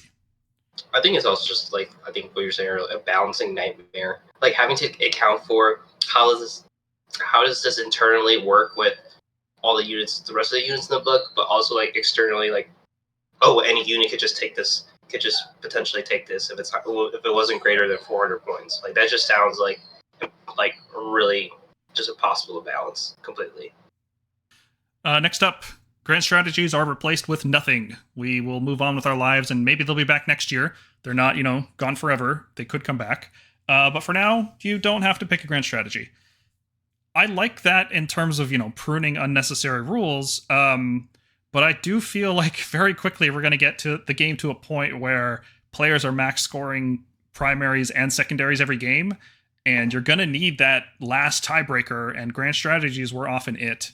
I don't know if that is a concern, but I can just see it coming. It's how many times have you had a game where both players max score and the grand strat determines it? At the start of 3rd edition, I would say almost never. It was very much about just killing the enemy army, but players got more sophisticated, battle tactics got more complicated, players started tailoring their armies, and the points got way closer. 1 point differentials were a thing all the time at the end of 3rd edition. So grand strategies being replaced with nothing, it's a little concerning. As someone who plays a lot in the tournament, I guess goes to many tournaments, it puts even more pressure on battle tactics. And for those of you who are still soon going to play AOS 4, the new commands like redeploy and countercharge and all this new stuff, covering fire that GW have been doing, battle tactics are like somewhat easier to deny than before. Because there are no more battle tactics where you're like, well, my opponent's just going to be able to do this, just sitting in their zone turn 1.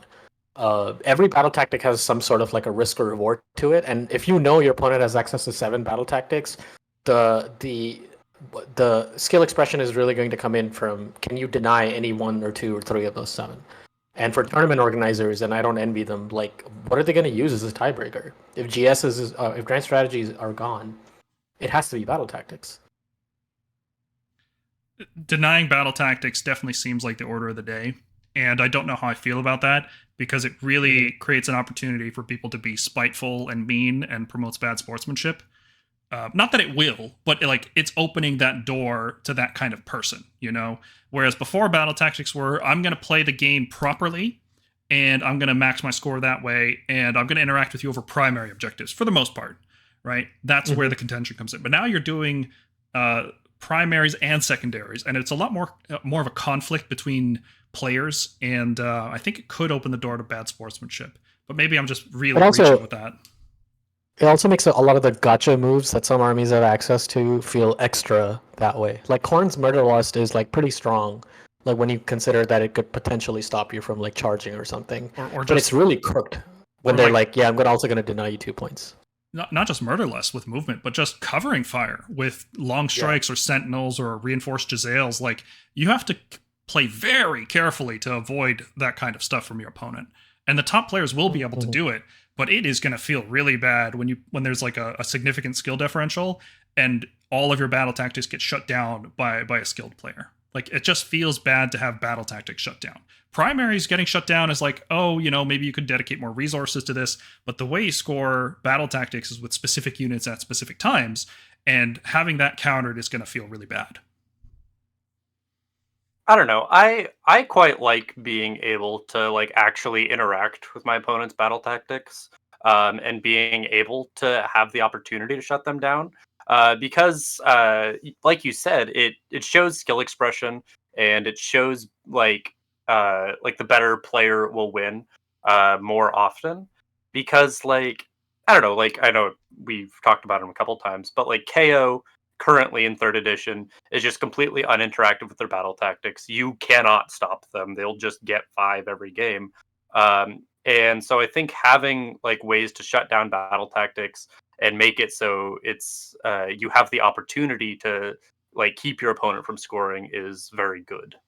I think that kind of play seems better fitted to a grand strategy if the grand strategies were more involved and like either required multiple turns or required a significant investment.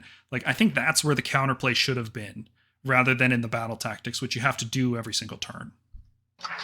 I think like it's hard for me to complain about battle tactics being too interactive, considering that I feel like a lot of players, including myself, has spent the last like 2-3 years of third edition just being like this army is so uninteractive when it comes to battle tactics, like Slanesh was, like KO was, that like I don't want to discredit GW of saying like you're making this like potentially like too hard to score, right? Like I'd rather something be harder to score right now going to fourth and then adjust it later than just playing third edition again where everything's just way too easy to score. All right, moving on. Armies of Renown have not been replaced. They're actually back. They've been updated for 4th edition. Every single one from Dawnbringers, all the regiments, all the armies, they're all back. So if you enjoyed if you're the 3 people in the world that played the Skywing, you are in for a treat because it's back. Is it good? I don't know. Wait for our index review to find out. Probably not. But I'm glad they kept it there because some people just really like their thematic armies, and you know.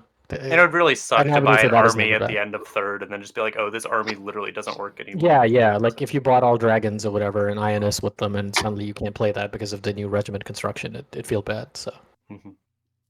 Tune in next week to find out if Stormkeep Guard are still paying for their sins. They paid for 3 years. Isn't that enough? oh, don't remind me. I get Depends on depressed who every you time. ask. All right. If you have 50 points to spare on your list, so if you're playing 2,000 points and you have 1950 or fewer, you get +1 CP in round 1. So we've gone back to the days of just buying command points, like in 2nd edition. Cool, I guess. Like it's gonna make those breakpoints really weird if you're at like 1960 and you have like a 10-point squeeze somewhere in your list. You think, okay, do I want one more command point in first round, or do I want, Vindictors instead of Liberators? Like, it's probably not gonna matter for the most part. It's a nice bonus when you get it.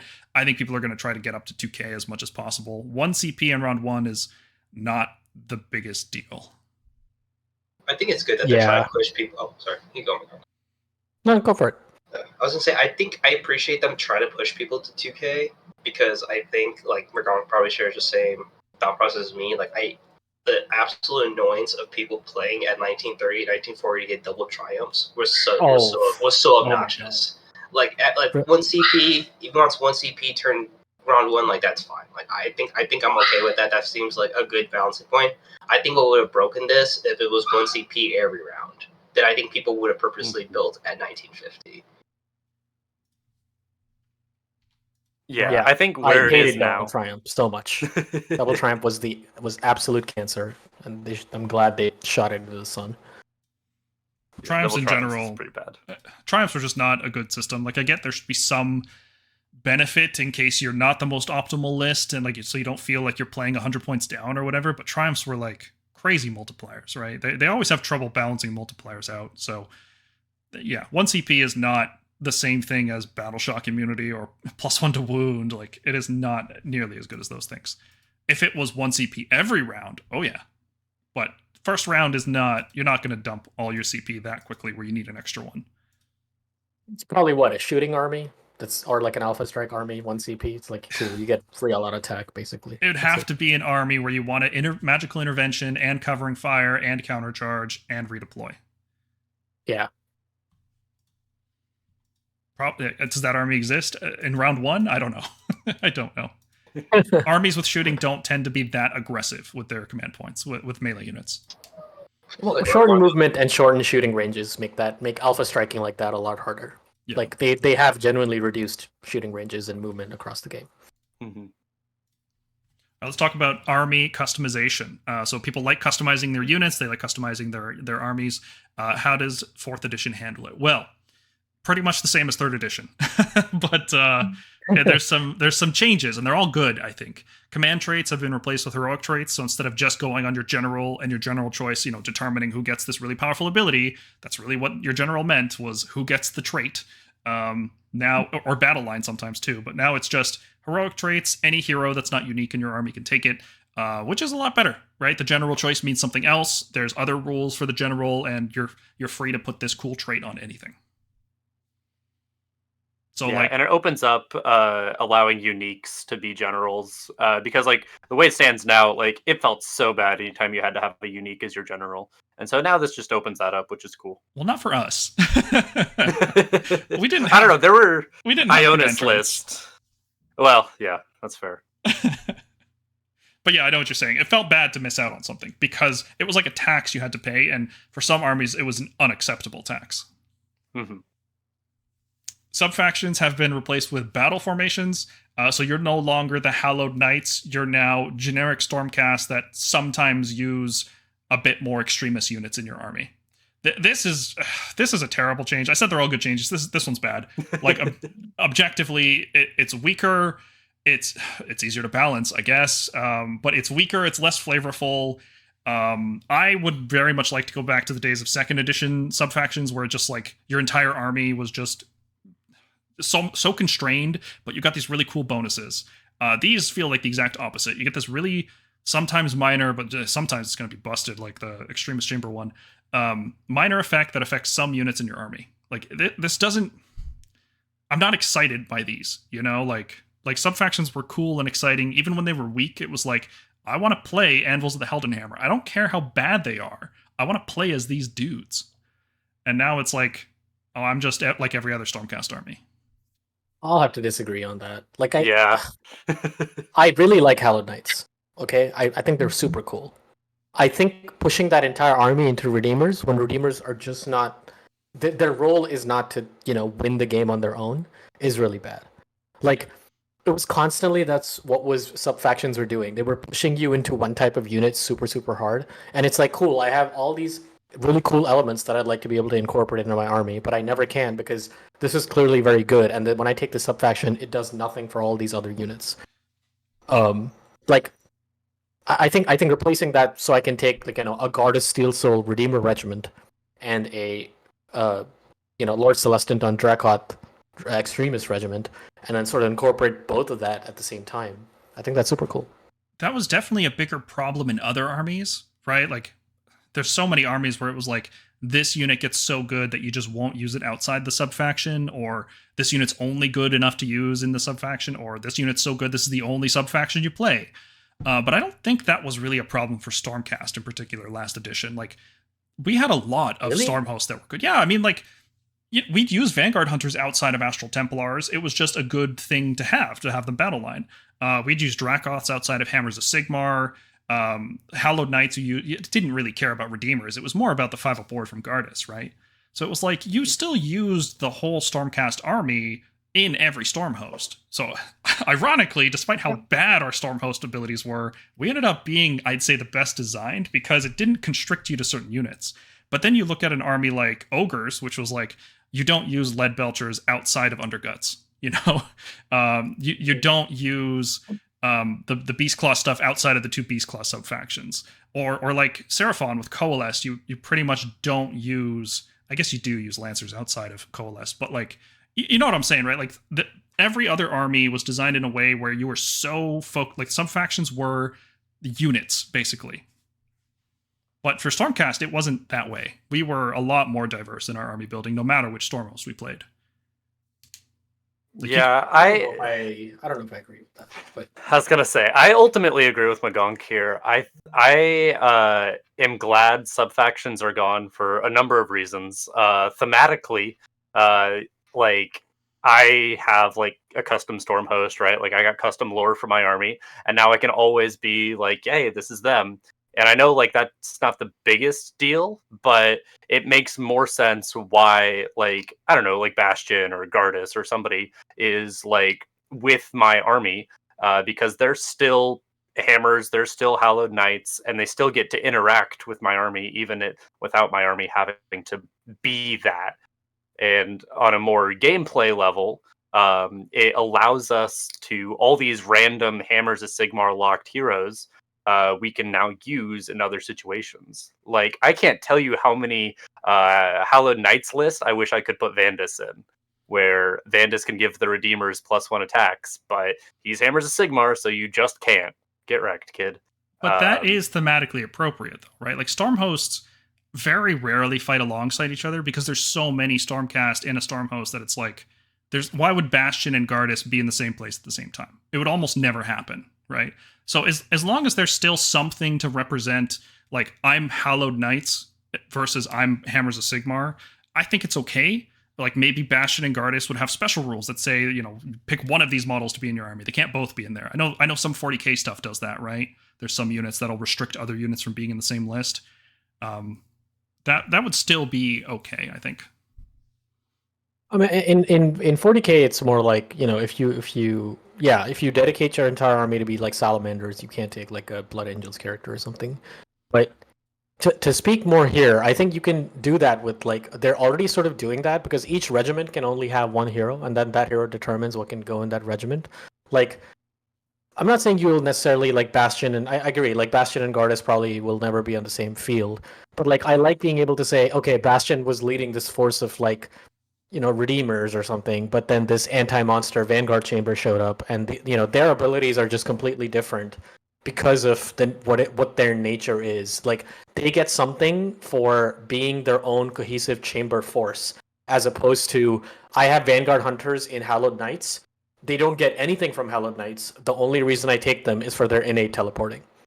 It's cool to think if different storm hosts are specialized to do different things, as an organization, not as separate units, then they should still sort of represent those abilities on the battlefield without being funneled into a specific subfaction to enable those abilities.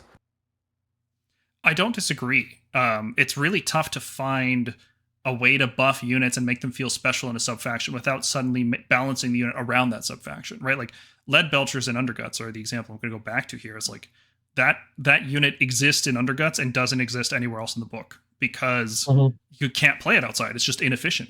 There's better options. And that's what I was saying is like Stormcast avoided that problem for the most part. We used everything in every subfaction. Like we had Hallowed Knights Dragon Spam list. We had Astral Templar Dragon Spam list. We had them in Hammers of Sigmar. Like every unit kind of worked in every subfaction. And I think as much as I hate to admit it now, years later, I think we had the best design subfactions ultimately.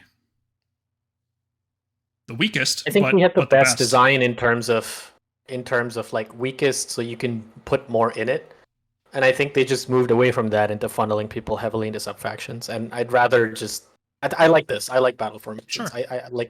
I'm okay with let my prosecutors do something different than let my Ruination Chamber units do something completely different than my Warrior Chamber units. I like that. Being able to do multiples of those in an army is pretty cool.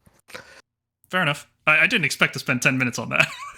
Yeah, I mean, it is a big change. It's a big change. We're talking about 9 years of Age of Sigmar essentially being cast aside for this. So yeah. All right, moving on then. Universal enhancements don't exist anymore, and they have been replaced effectively with manifestation lores. This is your like universal thing that every army has access to.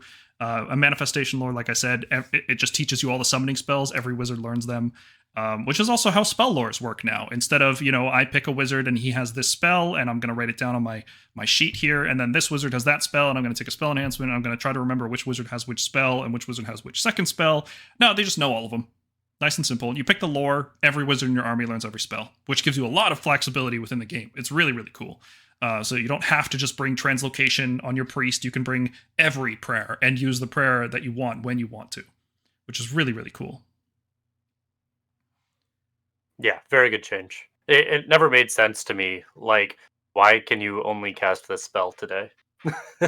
I'm just so good at casting Celestial Blades. I have trained for thousands of years for this battle, and it turns out I don't have any units in range, so I guess I'll cast Arcane Bolt. To get around the problem of not having Arcane Bolt and Mystic Shield, they've added this concept of unlimited spells. So don't worry, every wizard in your army can cast a spell every turn. We will talk about that later in the hero phase section. Your army also gets to take one of each enhancement type, same as it does now. One artifact, one mount trait, one heroic trait. If you have unique enhancements, you can take one of those. Interestingly, there doesn't seem to be a way to take more, unless you have some kind of special rule, like if you're a Gargant battle formation that lets you take an extra one, or a Caradrod like Mercantile Guild or something.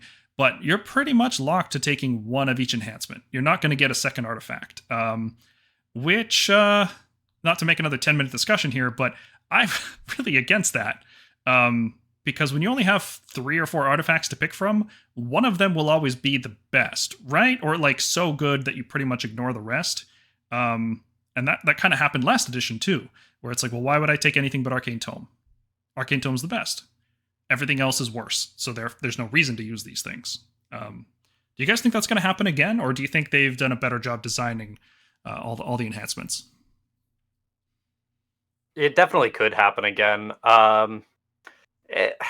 Yeah, it kind of sucks that it could happen again, but it also couldn't. It's definitely one of those things, like, we just have to wait and see what we get. And we haven't seen like what regiment specifically will get us. So who knows? Maybe we will be able to get more enhancements at some point. But I don't know. On this, I'm very much like, I think there's too much we don't know to really make any like big conclusions about it. Mm-hmm. Fair enough. And the last way you're going to be customizing your army, at least for this season, are with special seasonal rules that specifically impact your general's regiment. So this is why I don't like War Master requiring a general choice, because if your general is a War Master, that means the units that are in their regiment are always going to be that general's unit. So let's say you want to bring in Drosta. She is a War Master, she becomes your general, but you want to make a unit of Tempesters or something your Honor Guard unit, which is a special rule. We're not really going to go that deep into it. But yeah, that means unless Andrasta can bring Tempesters in her unit, you can't have both of these things at the same time. You can either have a War Master or you can have Tempesters as your Honor Guard. So a little bit of a restriction there, and I'm not sure how much I like it. We talked about this earlier, right? Like, it's weird that it's like a restriction, but ultimately I don't know if I care that much. It's like, I don't know. We'll see what the actual like regiment slots look like with generals, but ultimately I think it's a kind of a thematic price we have to pay. I'm okay with it. Anything to screw up Marathi. All right, let's talk about the first pre-phase of the game, deployment phase. There's some significant changes to how we used to deploy. The big one here, and this is really subtle, but you know how you roll off at the start of a game and the winner chooses if they're attacker or defender, and then the attacker chooses their territory and then deploys first, right? That's been changed. Now, the winner of the dice roll chooses the territories, and the loser of the dice roll chooses who deploys first. So if you're tied on drops, which will be very common as people are going to run, somewhere between 2 and 4 drops based on their regiments, the loser choosing who deploys first is a big deal. Knowing more information versus getting to choose who goes first, that's a significant change. Yeah, do you guys think this will be comped at tournaments? Where they'll just be like, yeah, whoever wins the dice roll gets to choose who deploys first? As it feels weird that you're trying to lose the dice roll. I thought about that, but I think they might just let it ride, just see how it goes. Because at the end of the day, and I feel like at the end of the day, like Paul was saying, everybody's gonna probably take like 2 to 4 heroes, so it's like you're probably gonna lose on drops anyway. And I guess it's another like kind of fluffy thing that I guess maybe the rules writers are trying to add with like, well, like now you're feeling like you might want to lose the dice roll instead of win the dice roll. So I really don't see how they will comp it. 'Cause I think they just let it ride. Well, how do you try to lose a dice roll? I don't know. Well, it's yeah, maybe not the best choice of words, but like, when you roll the dice, typically you want to, roll better than your opponent, and now you want to roll worse. But I mean, yeah, ultimately it doesn't actually change anything, but it feels weird. I hope they don't comp anything at first. I hope they just try it. Just try the game. They put a lot of effort into making the rules good, and I think they've done a pretty good job. I really don't want to see people house rule stuff. Like, nothing seems immediately broken enough that you need to house rule it, except maybe some of the terrain charging rules, but that's a different discussion. Everything else seems pretty good. Like, I think this is different. Some people might not like it, but I think just, let it roll. See what it actually plays like before you start comping it. There are new terrain rules, and this is another one of these seemingly small changes, but has a huge impact on the game, like with objective sizes and coherency. Terrain has a lot of changes. There's terrain layouts suggested by Games Workshop. They haven't done this since second edition, I think like 2019. They had some charts in the General's Handbook for suggested terrain features and all that stuff. And that didn't work out great. I remember people just ignored it for the most part and did terrain however they wanted. But the terrain layouts they're showing here are very reasonable. Like, this pretty much looks like how people are playing anyway, right? Like, it might be a little too sparse for my taste. I think I would add a couple pieces, just fill up all that blank space around the edges. But it looks pretty good overall, right? Like, not too intrusive, but definitely impactful, creating some interesting choke points and whatnot. Yeah, I like this. My local club uses very similar things to this now for the current GHB, and it works great for tournaments, so it's cool that it's being official now. Mm-hmm. In addition to just having layouts, there's better rules for cover and obscuring, impassable. All this stuff is now codified, like pretty much how people were house ruling the game by the end of third edition. They've just turned into keywords. So now, but there's some differences to how we were doing it, right? First off, cover, like every piece of terrain gives cover. And cover is now if you're behind terrain from the attacker, which is like anywhere between models, right? So like you could be in one corner of the map and the other person could be in the other corner. If there's a piece of terrain directly in between you guys, you get cover. And cover, instead of +1 save, is -1 hit. So this is much better. This is a change made to reduce save stacking across the board to be consistent with their Ren changes. -1 hit rolls is huge. And in an edition where you don't want to be spending command points on all-out attack, stacking -1 hit is going to be very, very good. Unless you have the fly keyword, of course, because then everything can see you all the time forever. So no cover bonus for you.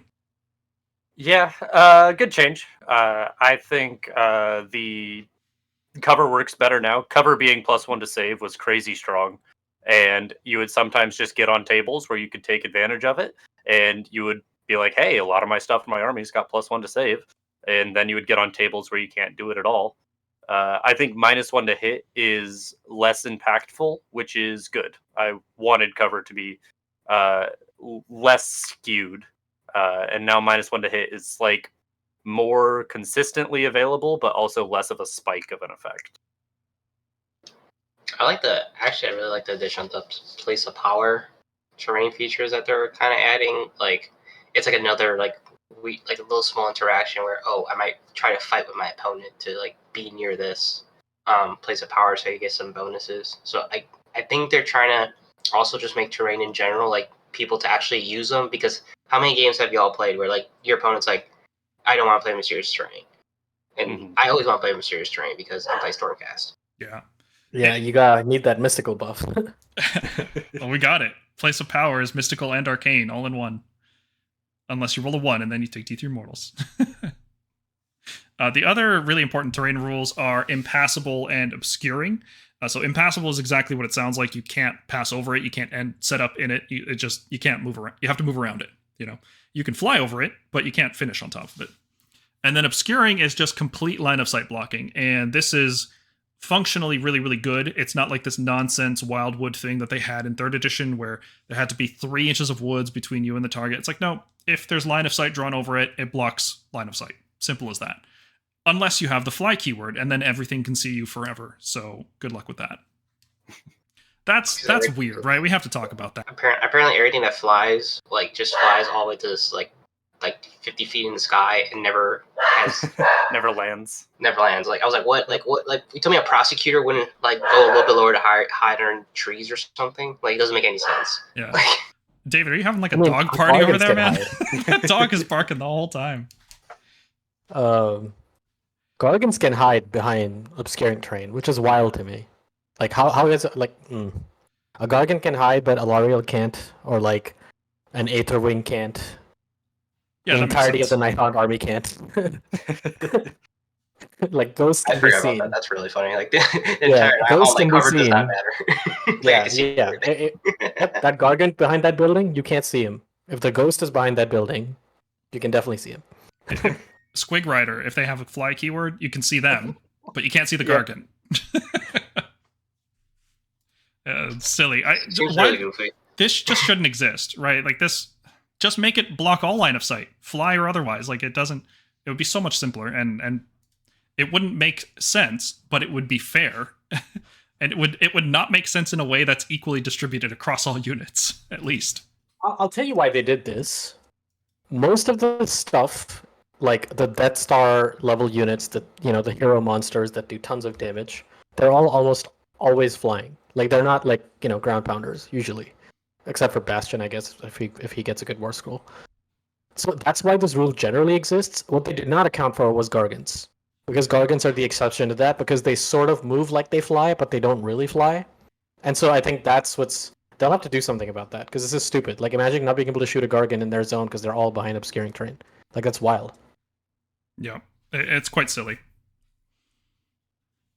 Day one FAQs. I will say I do like that fly is not just all bonus now. I like that keywords have pros and cons, right? Like I like that infantry units inherently are just good at sitting on terrain, and infantry heroes get guarded hero.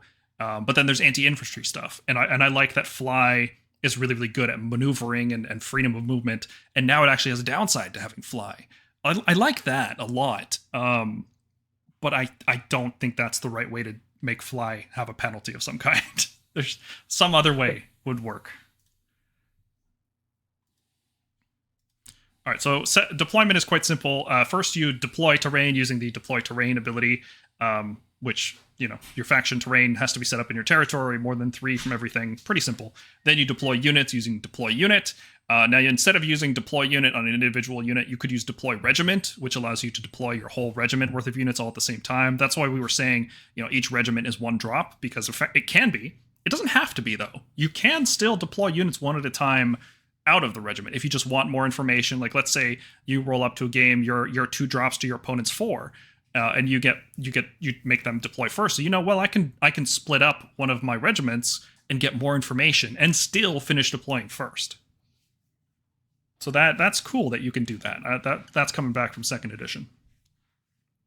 And then after all deployment of terrain and units, then you use deployment phase abilities. There's a few of these in the game. That's the time you do it.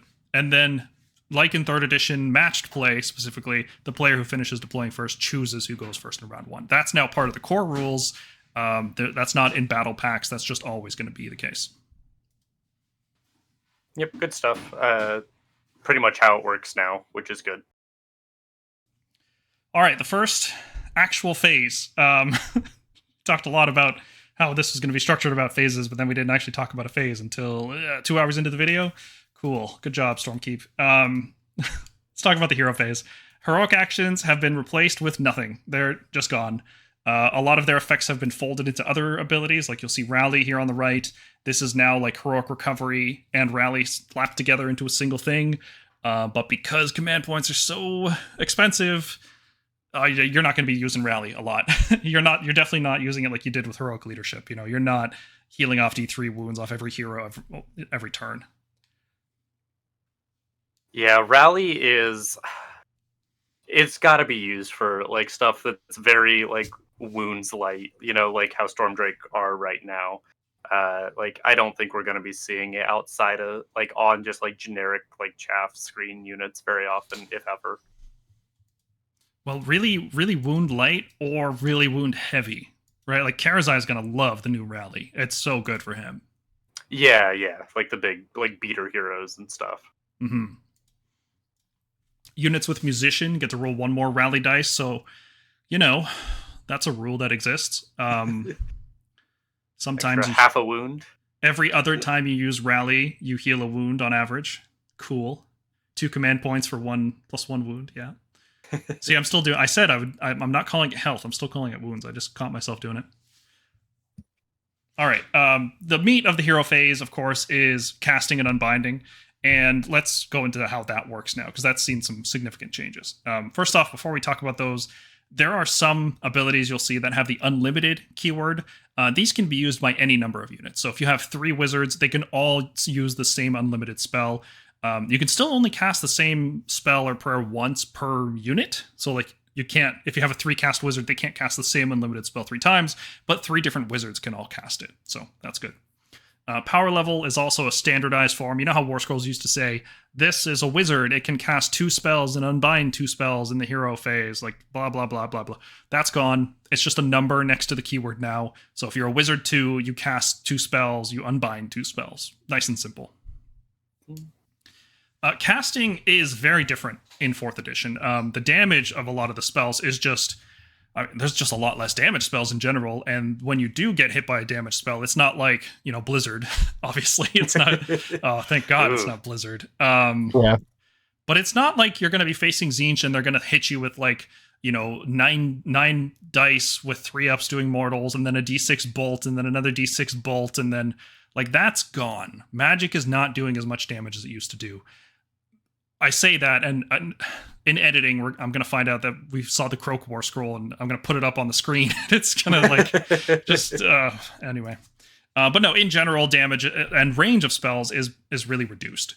Casting bonuses are also reduced. We saw like Nagash is +2.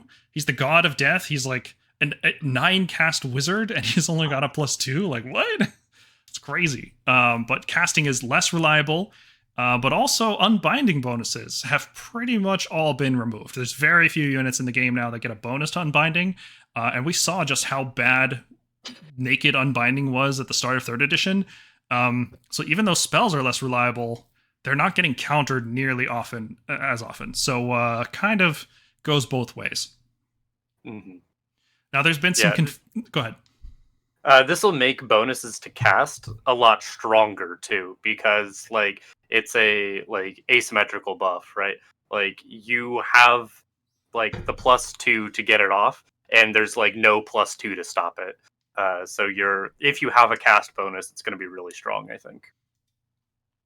Oh yeah, there's specialized anti-magic units that have bonuses to unbinding, but they have like separated bonuses to cast from bonuses to unbinding, and that's for the betterment of gameplay and overall, I think.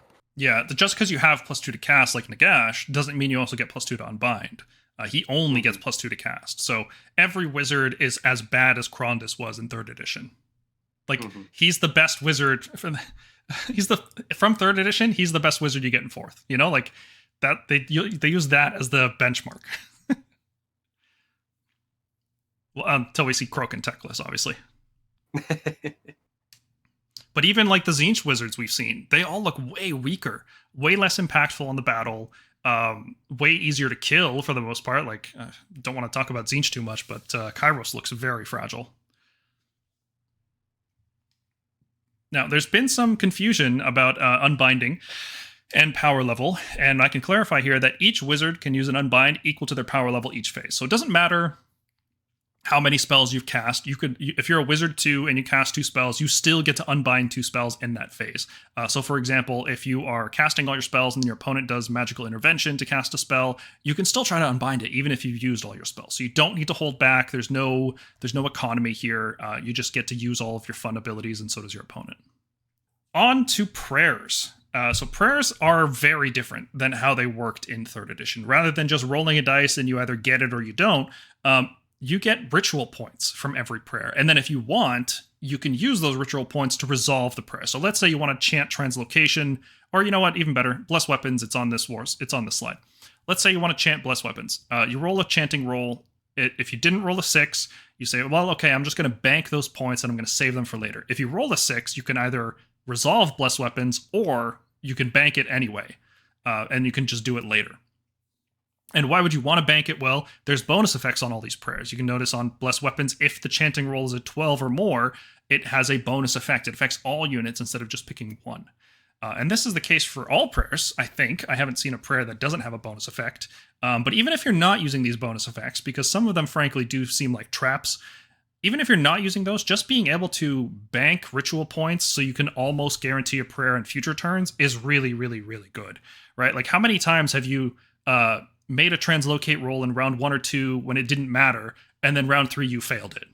Like, how often did that happen? Terrible feeling. Mm-hmm.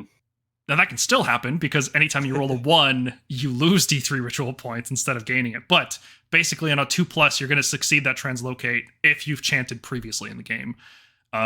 This makes ritual prayers way less random, way more reliable, which is weird because they're removing bonuses to chanting for the most part, and they got rid of High Priest. But so it's weird to say that prayers are more reliable.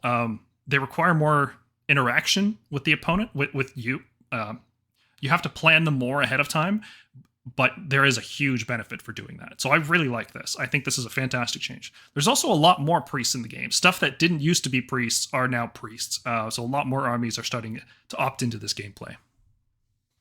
Yeah, I love the new prayer system. It separates prayers from spells just a little bit more, which is cool. And like being able to bank up for a like super prayer is really fun. And the last thing you're going to do primarily in the hero phase is summon manifestations. So most manifestations are set up 9 inches away from enemies. Not always, like the predatory ones, the ones that move around and fight stuff, they're usually set up more than 9 from enemies. But the other ones you can just set up anywhere, pretty much. Like you can put the prismatic wall right in your opponent's army, sure. The other thing that has to do with summoning manifestations is banish. So dispel is what it used to be called, but now it's called banish. It can only be done in your turn. You don't get a chance to dispel at the start of the enemy's turn anymore. And it no longer requires line of sight, so you can't hide the Spite Swarm Hive in woods anymore. Thank God. That was awful. You can't hide a chalice behind a wall, right? Like none of this stuff. Mm-hmm. But the timing change is very interesting because you can also banish a manifestation that you just summoned. So what does this mean practically? Well, that means you can cast the Everblaze Comet on your turn, then banish it immediately, and then in your opponent's turn, cast the Comet again with Magical Intervention. Then on your turn, your next turn, you banish it immediately, and then you cast it again. There's no restriction on casting spells that have been banished in the same turn at all. It's very loose. So there is some really wacky stuff that you can do with this. And I am very much looking forward to casting Everblaze Comet 3 times in 3 turns. Yeah, there's definitely some crazy stuff you can do with that. It'll be interesting to see like which endless spell uses the loop best. Let's talk about the movement phase. There haven't been that many changes on how units move, but there are some significant ones. So the biggest one, I think, is that if you use the retreat ability, your unit suffers D3 mortal damage. And that means retreat went from arguably the best thing you could do in the game, and usually a game-winning play, to it's still really good, but there's a cost to it. There's a risk, especially for lower wound units, like if you're using prosecutors or something, you really don't want to take that D3 damage, especially if you have like a shoot and combat weapon. You could just sit there and just keep piling damage into that unit. What do you guys think about this retreat suffering D3 mortal wounds? I really like that change also because think about how many abilities we saw. I think it's mainly just Nighthawk that have like retreat and charge. And like that no longer feels like for free. It's like, okay, you're gonna retreat, that like you're gonna at least take something on the way out. So I do like this ability of retreating is no longer like a free thing you get to do anymore. It's like you're gonna eat something at the end of it. Well, Nighthaunt are immune to that damage from retreating, but I get your point, yeah. Shows how much I pay attention to the faction focuses. I don't know. This seems like I don't know. I'm kind of divided on this change because I think of like with the rest of the changes in the edition, mainly the smaller objectives. I kind of think about like who does this actually affect? Because currently retreating is so strong because you can retreat and stay on the point and still take the point. I think that's going to be functionally impossible in the new edition. And so I'm like, who's actually going to be retreating now? And it's going to be, heroes and like different units that got caught in a charge or something that don't want to be in combat.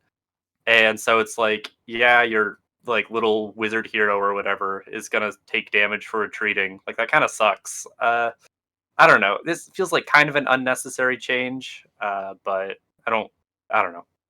I kind of feel like actually you saying that like makes me almost kind of like it because as someone who played Karazai religiously the last like year and a half, 2 years, like the amount of times like you could like multi-charge with like a big like that big base, or if you're just having another hammer unit that has like a big wide footprint, like, and you're just tagging a bunch of small things along with like whatever you're actually trying to hit, like it makes it feel like more your hammer unit feel even more significant because it's like, well, you could remove your wizard, you're gonna take D3 mortals, or you're gonna stay here and you're gonna fight. So I personally kind of like the change for someone who played kind of like those big hammer type units. But I understand like if you don't really play those units, it's like it just feels like more just a downgrade more than anything. Between the retreat taking D3 mortals and not being able to shoot in combat, I think they're adding a lot of power into pinning opponents properly, and I like that. I like that pinning is going to be, meaningful. Anytime you could do a meaningful pin in this game, it ended up being like in third edition, especially there were units that prevented units from retreating, and it's like, well, that's too good, right? Like stopping me from retreating is too powerful, but taking D3 mortals and not being able to shoot unless I do that, okay. That seems like a significant, but not broken penalty. I mean, there's also some counterplay to pinning stuff, which you have to expend a command point, which is a significant resource to do for certain models. Yeah, power. So I'm glad that play and counterplay exist. Yeah, like I'm glad that you sort of have to play this game where you're like, yeah, you can retreat from me and take D3, or you can spend this. If you're a big model and I've tar pitted you or pinned you, then you have to spend a resource to try and create new. Punch new holes in my line for yourself. Mm-hmm. Another small change that's not really in the core rules, but most units that moved like 12 or 14, they've lost a couple inches of movement. There's still some 14-inch flying move units, but a lot of them are slower now. And those 2 to 4 inches, they really add up throughout the game, especially when run 6 is now very expensive and you're not going to be doing it very often. That extra couple inches really matters. Let's talk about redeploy. This I think is probably the biggest change in the movement phase. Is redeploy is now just an ability like everything else, and it falls under the activations of abilities, which means the only time you redeploy is after your opponent has moved all of their stuff, which means you no longer have to care about every single unit's movement. You don't have to do these like 9-inch exclusion zones to stop redeploy. Way simpler to play against, but any unit in your army, no matter where it is, as long as it's not in combat, your unit can use redeploy. And that is really, really, really strong. The amount of possibilities, the number of things you can do with this, just moving any unit D6 inches after your opponent moves, this is where you start to get into the game kind of becoming about denying battle tactics, especially if you combo redeploy into a covering fire, which as far as we can tell does work. And we can talk about that in the shooting phase. But yeah, this ability is really, really good. Yeah, redeploy, like, I think the changes to redeploy is probably, like, looking at all the commands, I think redeploy is the one that I'm thinking I'm going to be using the most. Like, I just don't see a situation where I don't want to redeploy. Like, it's just amazing. Like, anything on the battlefield can get a free, or quote-unquote free, D6-inch move. Like, that's amazing. Especially for slow armies like us. I think it's gonna set up a lot of gotcha moments. Like you're just gonna be like moving things like on one side of the board, and then your opponent's just gonna you might like end up forgetting your opponent just like moves something that's on the other side of the board with the redeploy, like on potentially onto an objective or something. Like I think it's just gonna set up a lot of like, like a lot of just trying to outthink your opponent, but like it's like, oh, now I have to spend even like longer trying to figure out how to space everything out correctly. Or else, if you forget something, you could just potentially that's a game swing. Yeah, a lot of 12-inch weapons have been reduced down to 10-inch, especially on deep striking units. Like we saw Caradron Overlords, a lot of their guns are 10-inch now, and they have deep strike, or reserves, I should say. This isn't 40k. Being able to just redeploy 1 inch and be out of range of those guns, that's huge. Like you're just immune to deep strike shooting from a lot of units now. If you just spend a command point for it. It also makes these 7-inch charge units, like we saw. Zinch has units that can come out of reserve 7 inches away from enemies.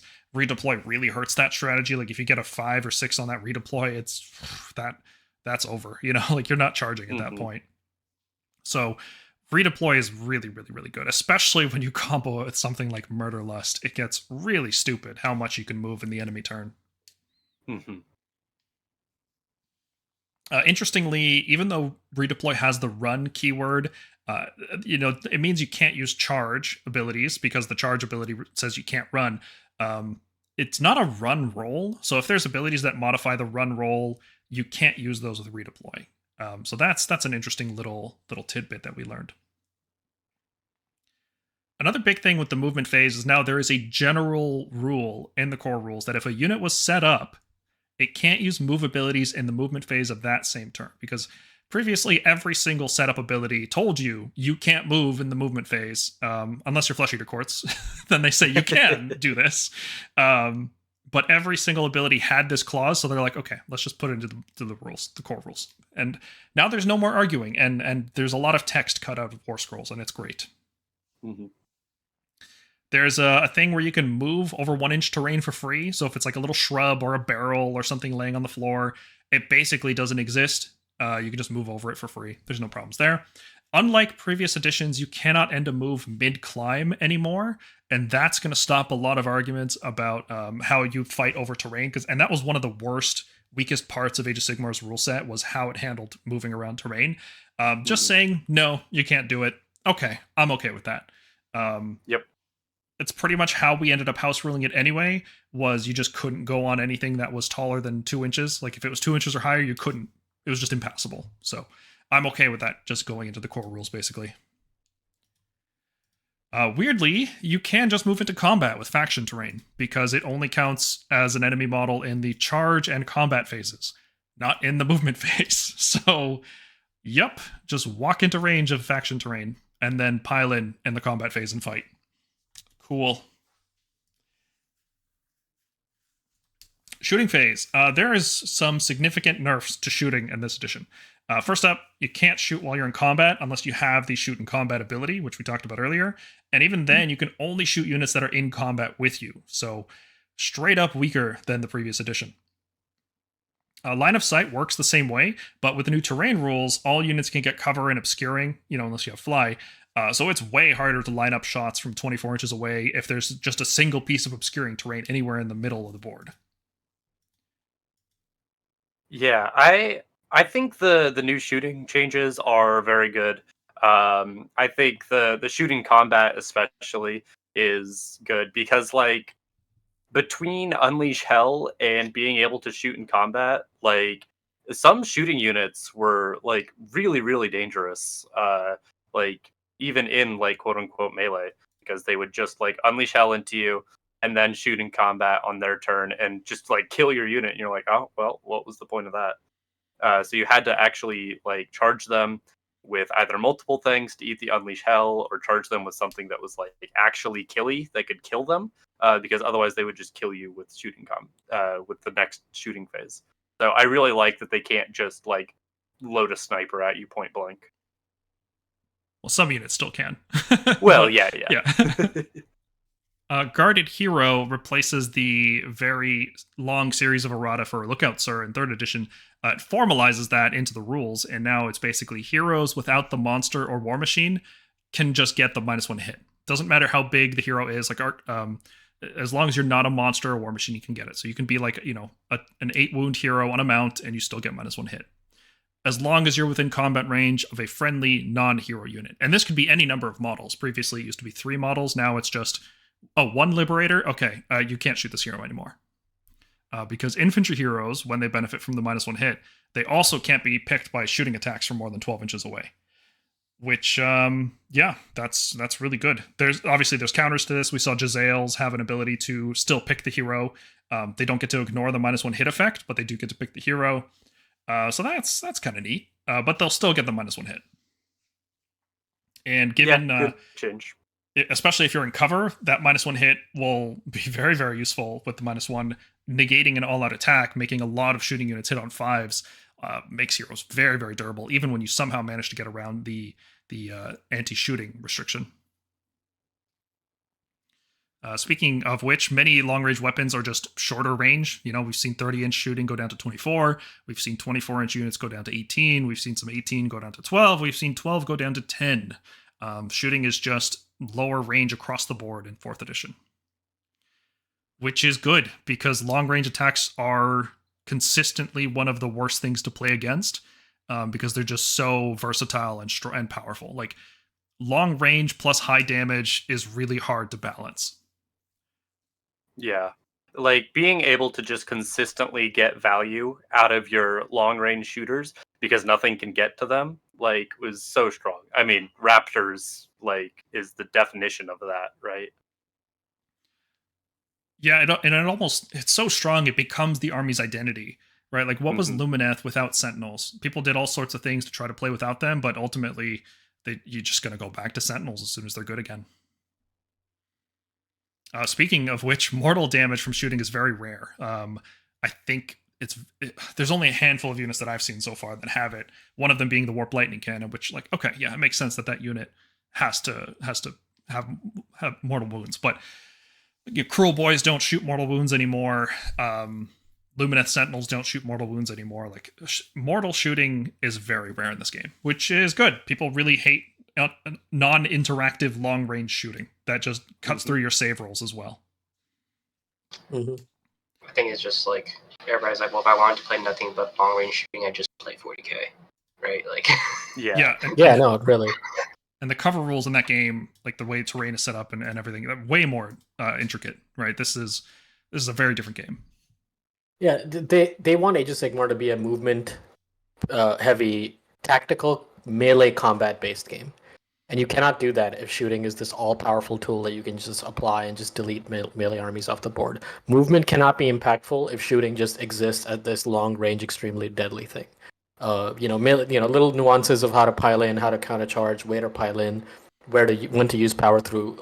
In order for all this to be significant, shooting has to be nerfed in AOS. It has to be more of something in your toolbox that you use to, create holes and opportunities for melee combat. It cannot be a tool that surpasses melee combat in and of itself. Yeah, and when shooting is good, to beat it, you need really high movement. And that's why you had armies like Iron Jaws that could just fly across the board. 28-inch move. Yep. Yeah. That has to exist. Otherwise, these armies never get to interact with the opponent. So it just creates an arms race where the better shooting gets, the better movement gets, the better movement gets, the better shooting gets, the better shooting gets, the better movement gets. And, it was at its peak in 2nd edition, right? When everything had a teleport, everything had reserves, everything had like crazy high movement. 3rd edition scaled it back, and 4th edition has scaled it back even more. So I'm glad they recognize that problem and are working towards it. That said, let's talk about covering fire. Because everything I just said, I think, flies out the window when you look at covering fire. Covering fire is the replacement for Unleash Hell. But unlike Unleash Hell, which only worked if a unit finished charging within 6 inches of each model that gets to shoot, Covering Fire is just, you get to shoot in the enemy turn. The only restriction is it has to be the nearest visible unit. That's the only restriction.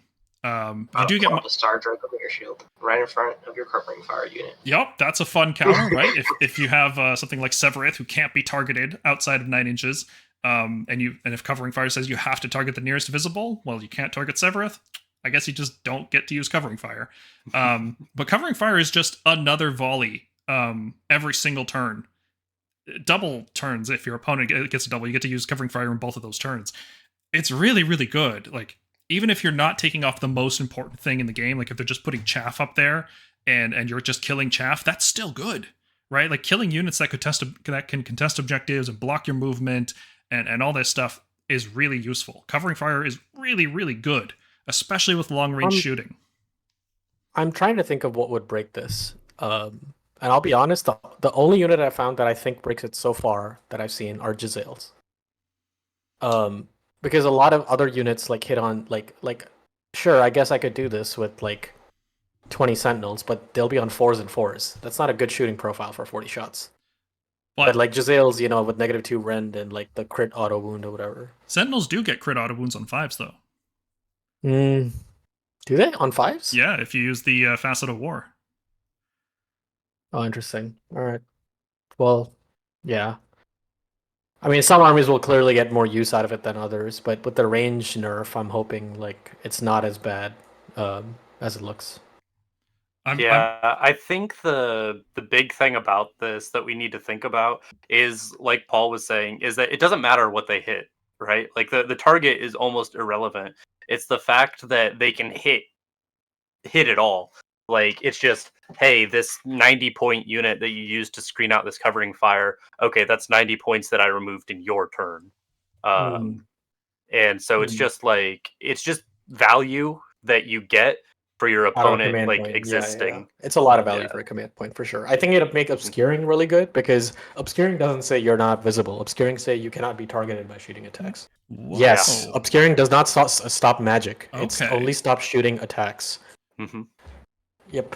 Yeah, it doesn't So, block line of sight. It says can't be targeted by shooting. yep. Okay. So yeah, that's a So you complete can counterplay put to it. Yep, you could put something very close to them on an obscuring piece of terrain. It's like, yeah, you can't even shoot me. Good luck. Okay. Well, as long as every army has some access to that, and then some armies have extra stuff like Mirror Shield and Severith and things like that, then yeah, okay. Mhm. Covering fire doesn't seem that bad. I think at worst too, if this got out of control, we would just see this is a really easy way to balance. They could just make this 2 CP, right? Like okay, like you want covering fire, it costs round. Like that's how easy they could change it. That's true. That is true. But yeah, in my testing, like as long as you play the proper terrain and you mark the terrain like they said on the terrain maps, there is a fair bit of counterplay. It didn't seem as oppressive, but then again, we don't know what the 20 Sentinels and what have you lists are going to do about this. So Being able to translocate with a countercast and then covering fire is, oh man, yeah. it Oh, seems I like, can't wait for translocate in the enemy turn. Oh, it's gonna be so good. especially after banking a bunch of ritual points so that it's almost guaranteed. Like oh boy. Mm. It seems like everything we're talking about, Stormcast are just like gonna be good at dealing with this core rule. I'm terrified that I'm missing something huge here from the indexes. I think what you're missing is like mainly like the regiment and hero restriction. I think like when we said that army rebuilding is going to be a lot more opportunity cost when it comes to heroes. Previously, I could take like 6 heroes. Like let's say I'm taking DOK or Gits or I don't play Gits, but like Ossiarch Bone Reapers or Fire Slayers. I can take 6 heroes and be 2 drops. That's wild. You can't do that anymore. Mhm. So there is very significant drawbacks for like more like the more utility heroes and pieces you want to take like that. So it'll come down to like list construction. Mm-hmm. Interesting. Let's talk about the charge phase. There's a number of changes here. First up, you need to finish a charge within half an inch of a visible enemy unit. You can no longer just charge something that's on the other side of a wall. You have to be able to see it. You can see any part of the unit as long as you're within half an inch and see it somewhere else. That's fine. You can charge faction terrain, which is cool. Like that's actually really good for getting around like rampages and other abilities that activate at the start of the combat phase. You charge the terrain and then you pile into the unit you want to fight. Rampages as a neutral system have been just gone. Like there's no more roar, there's no more stomp. Every monster is only as good as it is on its war scroll, because each one has its own rampage. So, Stormcast kept the best one. Obviously, roar is on Krondys. That's the best rampage, and we got it. So everybody else can wallow in misery. There are Gargants some get roar. Gargants get. there run are roar good out of rampages that out one. there for sure. Yeah. Yeah, a lot of them are bad though. One more thing I want to mention. I'm kind of going through this quickly because this isn't really about the charge phase anymore. But abilities that add or subtract dice to charge rolls are not modifiers. So, for example, if you have an ability that gives you an extra dice from, let's say, Kragnos, and then you want to charge with Iron Jaws and you want to activate their ability on an unmodified charge roll of 8 and up, the third dice you add is not a modifier. So you're now fishing for 8s on 3 dice, which is very, very reliable. And the last thing, obviously, is that counter charge is so freaking huge. This is no longer the charge phase, it is now the counter charge phase. That's how huge this ability is. It is the only command we've seen that costs 2 command points. It is an ability that was so good, it defined how Nurgle players played competitively. Any army that had counter charge made great use of it. This ability is like, it's nuts how good this is. The whole edition is based around counter charge now, right? Am I overselling it, guys? Nope. As I don't someone who know. plays Mortis, no, not overselling it at all. You are sorry. If you disagree, you're wrong. I'm sorry. I saw the LVO finals, right? It was cities versus cities, right? Countercharge was insane. They have an order to do it, sure. Like it came from like every hero, whatever. It was insane. It just gave them so much more movement every single turn, even in the like opposing turns. It was something they constantly had to think about. As someone who plays Mortis Praetorians, it was an insane ability. If like Magic wasn't so absurdly powerful, strong with Zinch and Seraphon, I'd be using Mortis Praetorians countercharge every day of the week. Yeah, so let me be clear. Countercharge is strong, right? Like I don't think it's like bad or anything. Like countercharge is crazy. But there's downsides to it. There is significant downsides to it. Like it costing 2 CP is the most obvious one. Like it costs half your CP for the entire battle round to do this. You don't get to re-roll it, at least not through like another command or anything. So you'd have to have some kind of outside force of that. And it happens at the end of your opponent's charge phase. So they get to do everything, they get to let everything settle, and then you get to make the decision. It's obviously amazing. Like I'm not trying to say it's not, but I don't think the game just gets completely busted open by countercharge. There are so many scenarios playing third edition where you are just outside of 3 inches of your opponent. You know, you don't want to drag them into combat because it's going to give them an extra pile in. It's going to not even just the attacks. It's just going to give them a pile in move, and that could cost you the game. And countercharge existing just makes that not a thing anymore. It's a fundamental shift in how you actually play the game. It affects every decision you make. If you're going first in the round, you have to think, how is my opponent going to countercharge? If you're going second in the round, you have to think, how am I going to countercharge? Like, I have to save 2 CP, so I have the option to do this at the bottom of the round. And I have to think ahead in my first turn to make sure that I have units that are nearby in order to utilize this.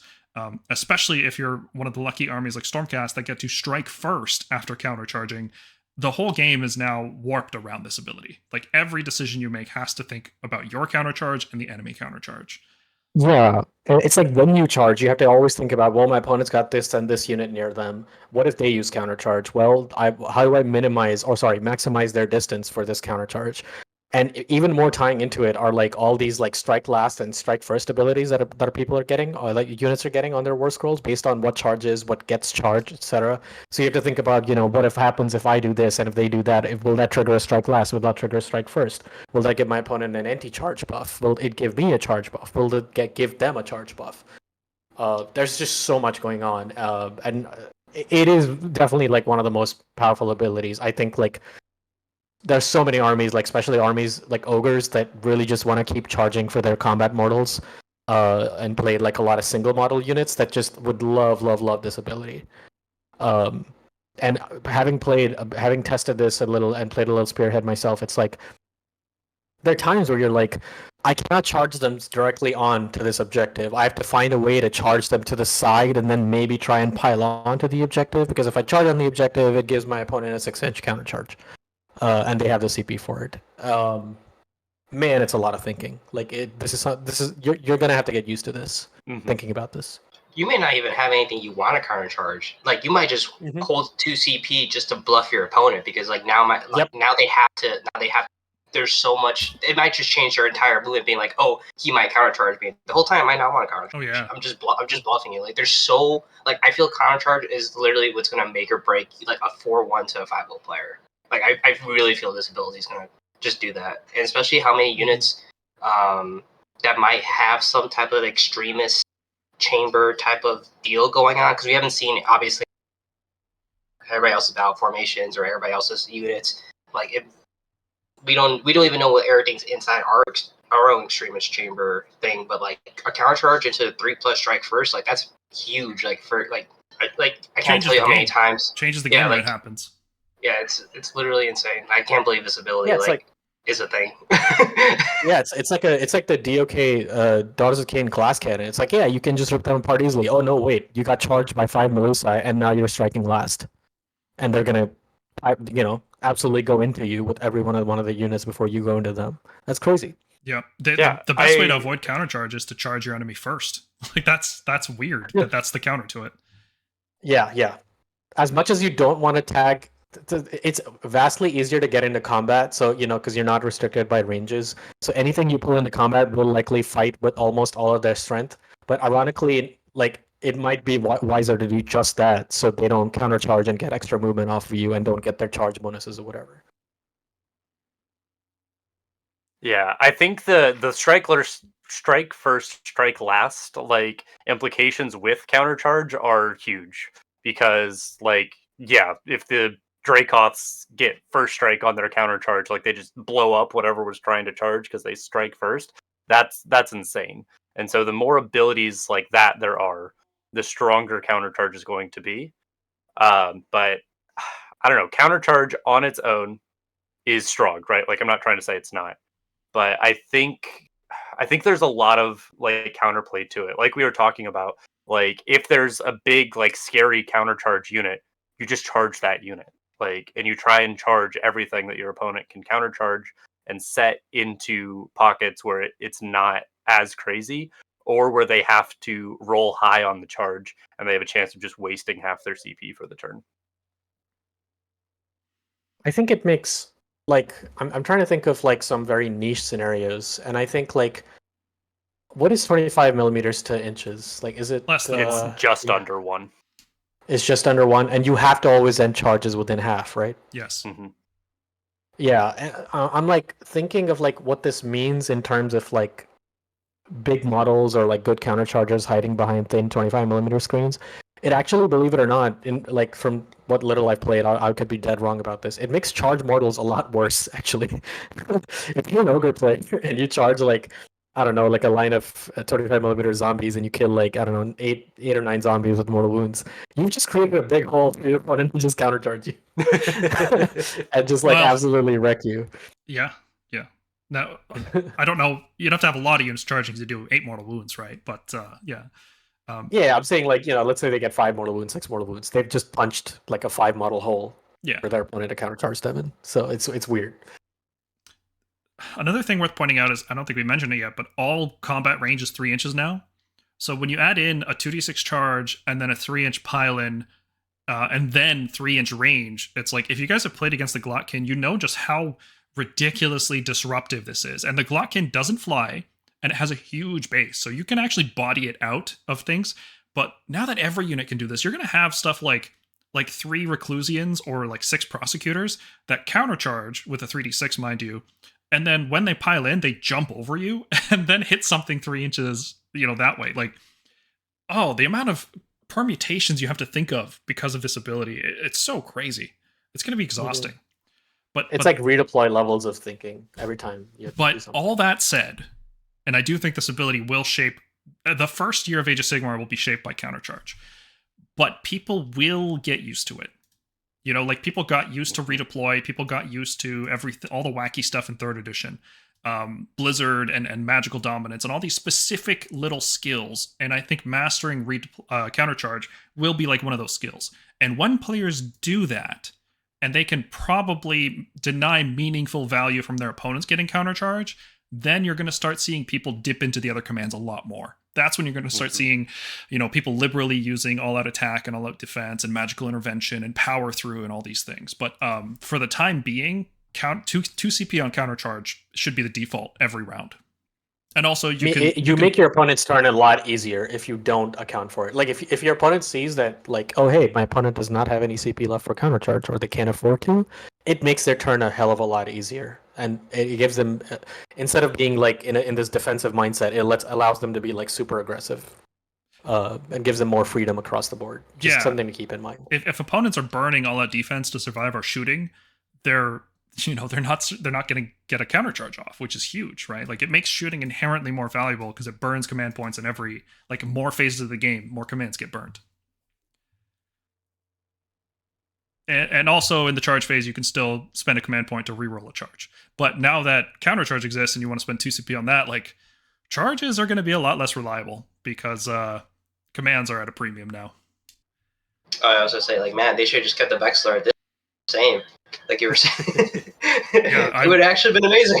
I would love a reroll charge aura right now. That would be amazing. Mm-hmm. Next up, we are going to look at the combat phase. So the major change in the combat phase, the biggest one obviously, is that melee range has been removed. We talked about this earlier in the episode, but it really obviously matters the most in the combat phase itself. All models within 3 inches can now fight. There's no more, 1 inch, 2 inch, 3 inch. It's all just 3 inch. And this has huge implications. This is one of the reasons infantry is so good, because one of the things holding, big blobs of hordes back was that not all models could fit in combat. You pretty much always fight with all your models all the time now.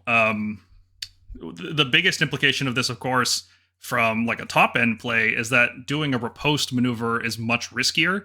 A riposte would be when you hide a unit, behind another unit. An enemy would charge in, they would kill the front unit, the screen, and then you would fight back with the unit that was behind them. Usually a unit that has 2 inch range, but sometimes, just Dracolines who have 1 inch range. And that was a common maneuver once you started playing at a higher level. And that pretty much doesn't work anymore, because you can always just hit the unit that's in the back. Because if they're in range to pile in, if they're within 3 inches, they're in range to get hit. So that is not a great maneuver anymore. We'll have to see exactly how it shakes out. So what do you guys think about the melee range thing?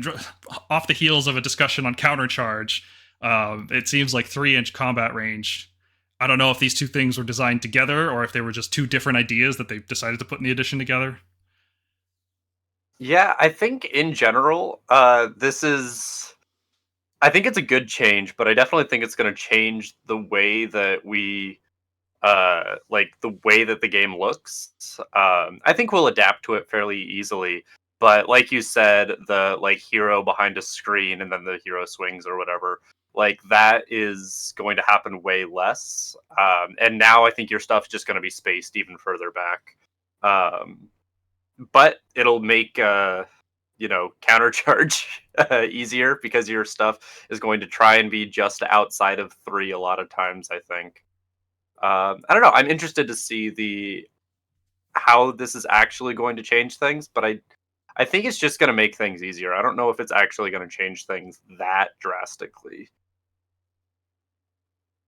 Yeah, I think overall I like the change. I think my biggest complaint has been, at least in third edition, that I feel like they didn't know how to balance weapon profile ranges.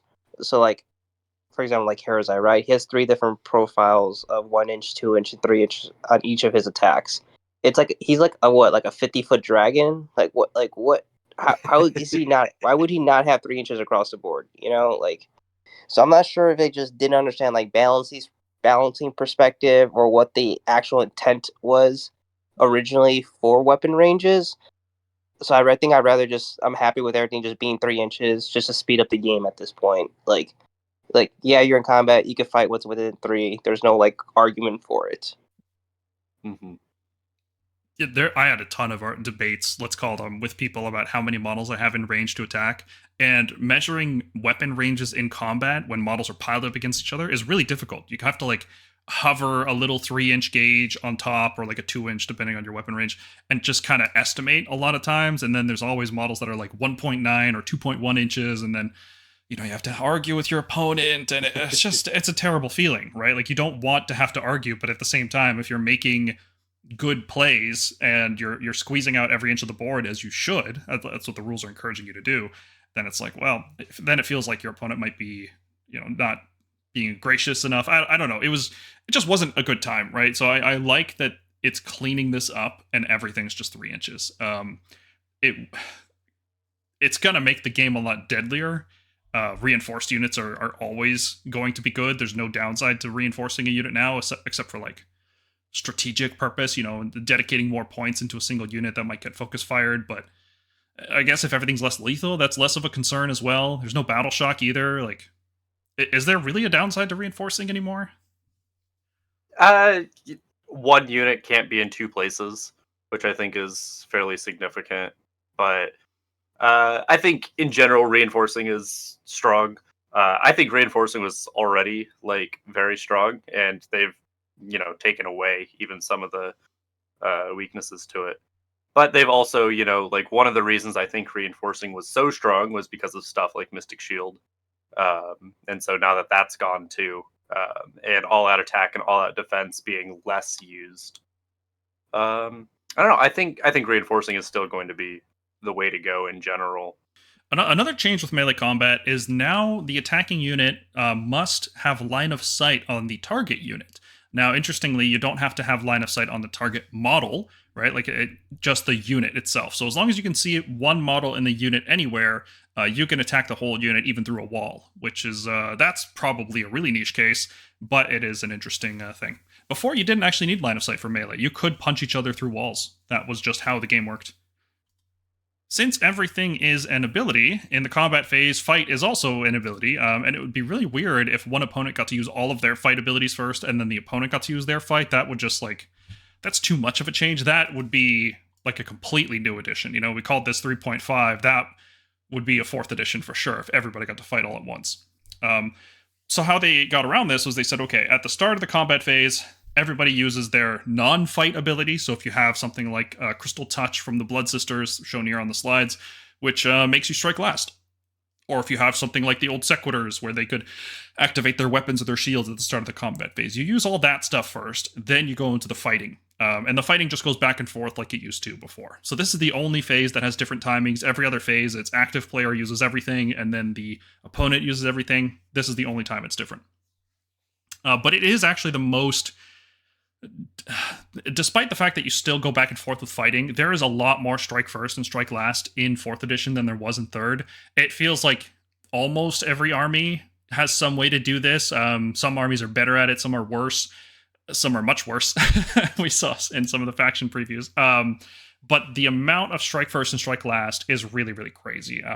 You guys were saying that they want this game to be about, you know, positioning and movement and combat, and I think this is the last piece of the puzzle. You know, we talked about battle shock getting removed and countercharge existing.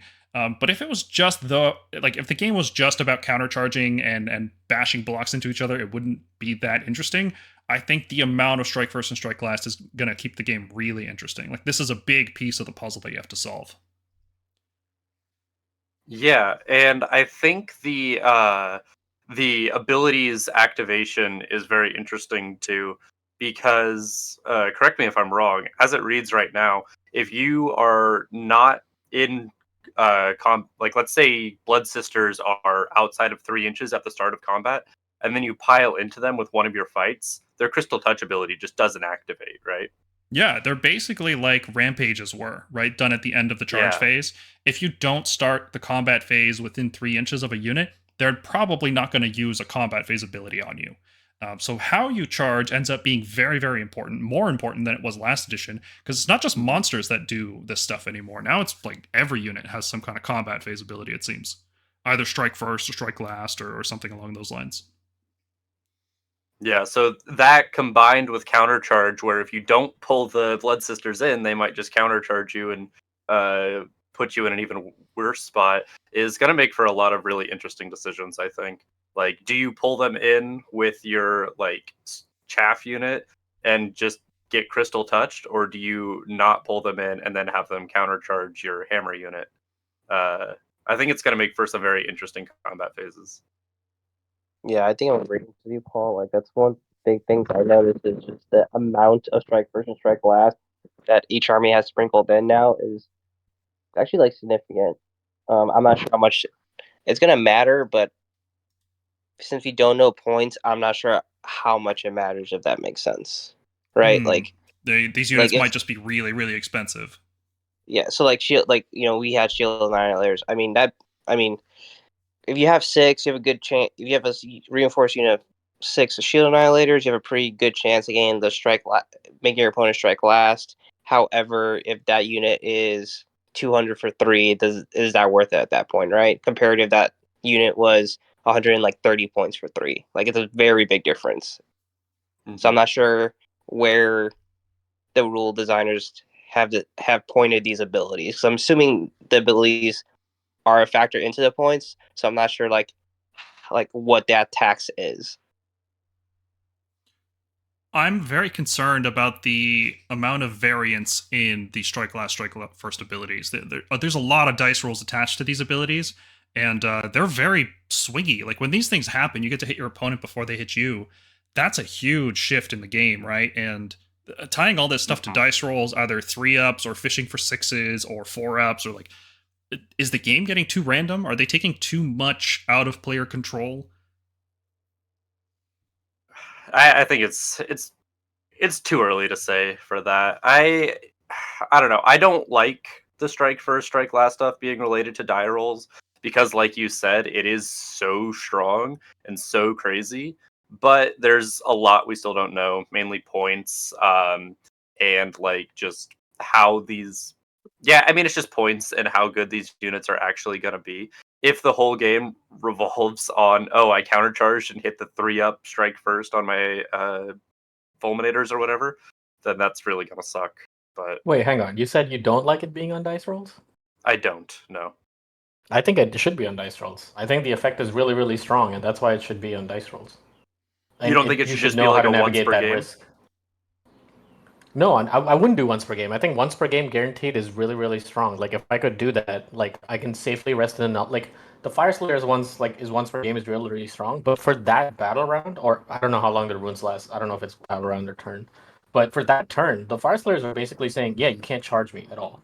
Like there's no like risk I can like try and mitigate to where be like, yeah, I can maybe charge this, maybe they'll fail, but even if they don't, no, I know for a fact they will strike first, and they can choose to do that on a turn that's really impactful for them. It's not like tides where it happens, regardless of what the board state is. Well, there is I think powerful counterplay. abilities. Sorry to interrupt you. There is a little bit of counterplay with the Fire Slayer example. Like if you have strike first on your turn, you fight first before they would fight first on your turn, right? So Right. if there's enough strike But first in the game, then that wouldn't necessarily be a problem. But do we want to play a game where every army has strike first and strike last, and it's just like who's better at it? I think some armies definitely need it more than others. Like I don't think you can have the concept of a glass cannon army if the army doesn't make you strike less in some ways. Like that just isn't possible because of the way alternating combat activations work. Like Blood Sisters need to have that because DOK has like no defense. They're made of paper and they'll melt. And so you want all these things to charge, but you can't just, your units are getting deleted, so you're always charging one thing at a time like Stormcast. So they need that effect. I could say the same for something like, it's so it really comes down to army versus army. I don't think every army has access to strike first and strike last. It's just they've thought of specific situations that happen when the way armies like to play, and then given them strike first to sort of help with that. Like Vindictors have like a strike first because on a 4-up, sure, it's a screen, it'll die, but it'll generate some value. But oftentimes, one of our biggest weaknesses as Stormcast is we can't charge multiple units. I will never charge an Annihilator and a Fulminator into something because I know whatever I don't start fighting with will probably die. So instead, now if I get a 3-up strike first on a Dragpoth, I can make that calculation and like make a play along those lines. I think I'd prefer if our units were just durable enough to survive a strike first. I think that's a different direction they could have taken it. Stormcast getting strike first is gonna be weird. Like we hit so hard, and the fact that we can countercharge into a strike first, even though it is a series of dice rolls, like if your opponent doesn't respect that, on a 3-up they lose the game, right? That's so crazy. I mean, they need to also then have tools for that, right? They need to have their own strike last tools for that, or strike first rules where they can fight immediately afterwards, so that we're not activating two things at once before them. I mean, it's like a back and forth thing, and we can't. I don't think we can make an accurate prediction on this before seeing like all the indexes and all the rules. Yeah, But so far, I'm a much better fan of activation wards coming in rather than someone's defense being so juiced up that in the right matchup it means that you can survive a hit. But in the wrong matchup it means you can survive a hit. But in the right matchup it feels like nothing can kill you. Like uh, that's my problem. I would rather have like conditional activation wars over that. should the condition be dice rolls? Maybe they can think of something else. I think dice rolls are fine, and also like they're not pure dice rolls. It's not they're just not going around handing like a 4-up strike first to everything. They're basing it on certain things that they want those things to fight. Like you put Melusa into monsters, they're not going to be striking last. You put them into cavalry, probably not going to be striking last. Melusa are meant to chew up large hordes of infantry. 3 boons, up to 1, 2, 3, maybe 4 sometimes, like an eel. Maybe they could chew up an eel, but they're not going to be chewing up any like Varen Guard or Dracothian Guard with the strike So last. you're saying it's going to depend on the execution, which I totally agree. Yes. Yeah, I think if you engineer the correct situation, yes, you will be able to take advantage of that strike first or strike last much better. I have flashbacks to second edition. When you said activation wars, I'm just thinking Slanesh versus Fire Slayers back in second edition. It's like that was not fun. You know, it was not fun to play a melee army that couldn't get through Fire Slayers strike first. It just Absolutely. I agree. I agree. And that was unconditional strike first and strike last, no matter the situation. And I don't think that is the case anymore. Like Slanesh, there was nothing you could do really. Like Slanesh had a what, 2-up roll, right? yeah, they had to nerf it But a lot. yes, they had to nerf it to 4-up, and then it wasn't, the strike last that was unbearable. It was their summoning that was completely unbearable with the depravity. So like people managed to play after they got nerfed to a 4-up strike last. I remember the Ghoul King on Terrorgeist, I think, from Flesh Eater Courts used to strike first all the time, and they just destroy battlefields with that move. Yep. And then they nerfed it, so when it charged, it got to fight first, but not normally. So I like that, there's some play, and I think like calculating and playing with that risk, I think, is going to be a part of skill expression. Yeah, it's Yeah. I'm willing to give it a chance because I think it's cool, but I've been burned by this company with this mechanic before, so I'm hesitant. I'm cautious, let's say. But hey, I will give Me them too. I'll give them credit. They got rid of 6-inch pylons across the board. There's none of those abilities left. Those were ridiculously strong, right? Like being able to Yeah. run Mhm. 6 and then pile into combat and avoid unleash hell and avoid rampages, avoid strike firsts, being able to retreat and then pile back into combat. Like, Yeah. oh man, these were first edition abilities. You know, Vince called this on his show. He called them first edition abilities. I'm like, yes, 100%. That's what they were. They were something that should have stayed in first edition. They're so Yeah. good. Yeah, they are. I mean, Yeah, 6-inch and I pilot feel was like just stupid. Like, I feel like strike first and strike last with the context of what I'm seeing is fine. yeah, I'm pretty okay with the strike first, strike last stuff. I don't know. I hear what you're saying, Magong, and I think ultimately I agree with you about it being dice rolls, but it's still gonna feel bad. It's like the command steal for Command Core right now. It's like sometimes you just hit all those 4-ups and your opponent just literally can't use commands. Okay, but and but sometimes you but hit that's the one of thing, them. right? That's okay, but that's the thing. Like, okay, let me just ask you, based on everything we've seen, can one of you give me an example of a strike first, a strike last ability? And we've seen quite a few from all the faction reviews. I know, Dylan, you might not have seen all of them Mhm. from all the faction focuses. Can you show me one strike first or strike last ability that would seem super oppressive? Like, just based on what we've seen so far. It's hard to know because just off what we've seen, Ironjaws didn't get any strike first or strike last, and Fire Slayers Yep. have an army-wide guaranteed you have strike first if you like. Ironjaws can't interact with Fire Slayers on that turn, right? So that would probably be the most Correct. egregious example I could think of. One round of the game, So- Ironjaws can do nothing. If the Fire Slayer player just Right. gets on an objective, that's it. They own all of those objectives for the whole turn. Right. I think it's for a turn, it's fine. Like we are used to playing against IDK with all of their strike first on Battle Round 3. We are used by now, at least I hope, fighting Night Haunt, which gets us strike last, I believe, on charge rolls of 11 or more, or 10 or more, or something like that. And now it's locked even further behind heroes, which means they will need to risk heroes in combat. When I see strike first, I see things like Vindictors. It's like they're a screen. Nobody cares if Vindictor gets strike first. Like, okay, you take 10 attacks at 3s and 3s. Who cares? If I see Melusai, I'm like, okay, I'm not putting my infantry into Melusai because they'll get chewed up. I'm putting something with a bit more weight behind it, like Indrasta or some Dracothian Guard or some Stormdrake Guard. And it forces people to when you know, like the potential of a strike first unit, from what I've seen, is either severely nerfed in combat because overall they just don't do that much, or it's around against specific units. And I think that's just a matter of building balance lists so you can prepare for those scenarios. As for the strike last mechanics, like from what I'm seeing, it's mostly on stuff that absolutely needs it because in some ways their army has to get melee combat damage in from separate sources. They're not a toolbox army like us where they just, they have lots of shooting, they have good prayers and dragons or whatever. Like Melusa is like a great example. That's why I'm like every time I have some Daughters of Canaan, every time I've tried playing them, I'm like for a glass cannon army, I can't really do can't really rush forward and fight because I'll just get chewed up. I need to play this like Stormcast, except I have bad saves. And you're slow and no reserves. and I'm slow. I have no reserves. My shooting is not efficient at all. It's like I'm sending out one unit at a time, and everything else is just there to stall my opponent and die. And it's like it feels bad playing this army. But if I'm playing Melusai and then suddenly I'm fighting against Ironjaws and they have brutes and Gorguntas, it's like cool. I can at least make the brute strike last, so I can put everything into the Gorguntas for before I do my next combat activation. Yeah, it will come down to how they've executed all these abilities. Like I said, I'm cautious, but I'm hopeful that it could be good. I just really hope I could Leroy Jenkins as Star Drake. Oh I was man, gonna say, here's the Star Against Drake some units you shooting will be able to. Against others, no. Like there will be something that's like anti-monster strike last, and I think that's a good thing. It you can't just like play it like a second edition Terrorgeist where you just flopped it all over the battlefield and you didn't care what was in your way. You're just killing everything. they're gonna add like anti-stormcast as a keyword, aren't they? Oh god, it's gonna See, be now back you've to spoken it. castigators. Now you've spoken it into existence. Why would you do that? Why would you do that? You Oh, have please. sent that out into the universe now. I'm giving them ideas.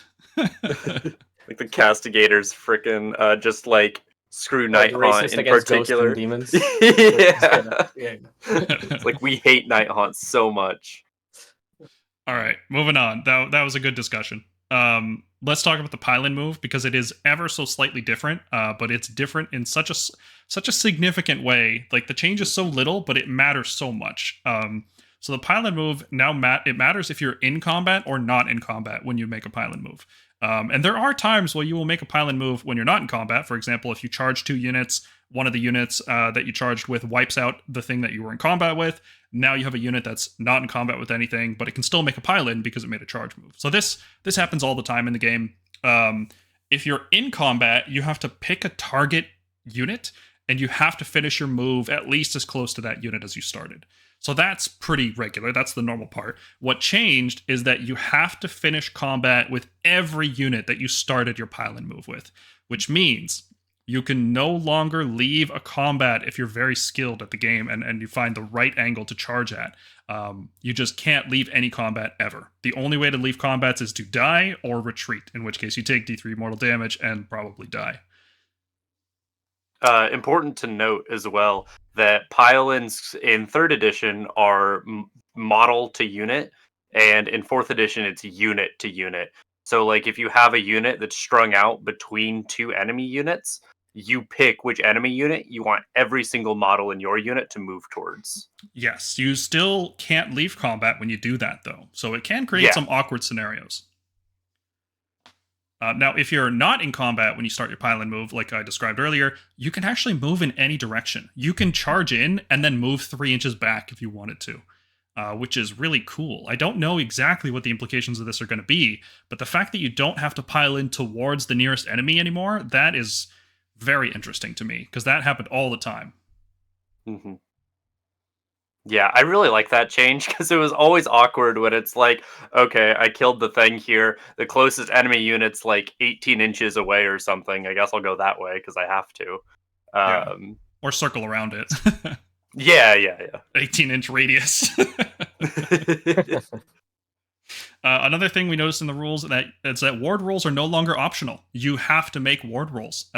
There's been a lot of times where the right choice was to let a unit die and not take ward rolls. Like if your opponent's trying to score a battle tactic by doing a certain amount of damage to the unit in a certain way, and they, maybe they do a few too many charge mortal wounds, and you're like, oh, well, okay, you can't kill me with attacks if you kill me with mortals, so I just won't take my ward rolls.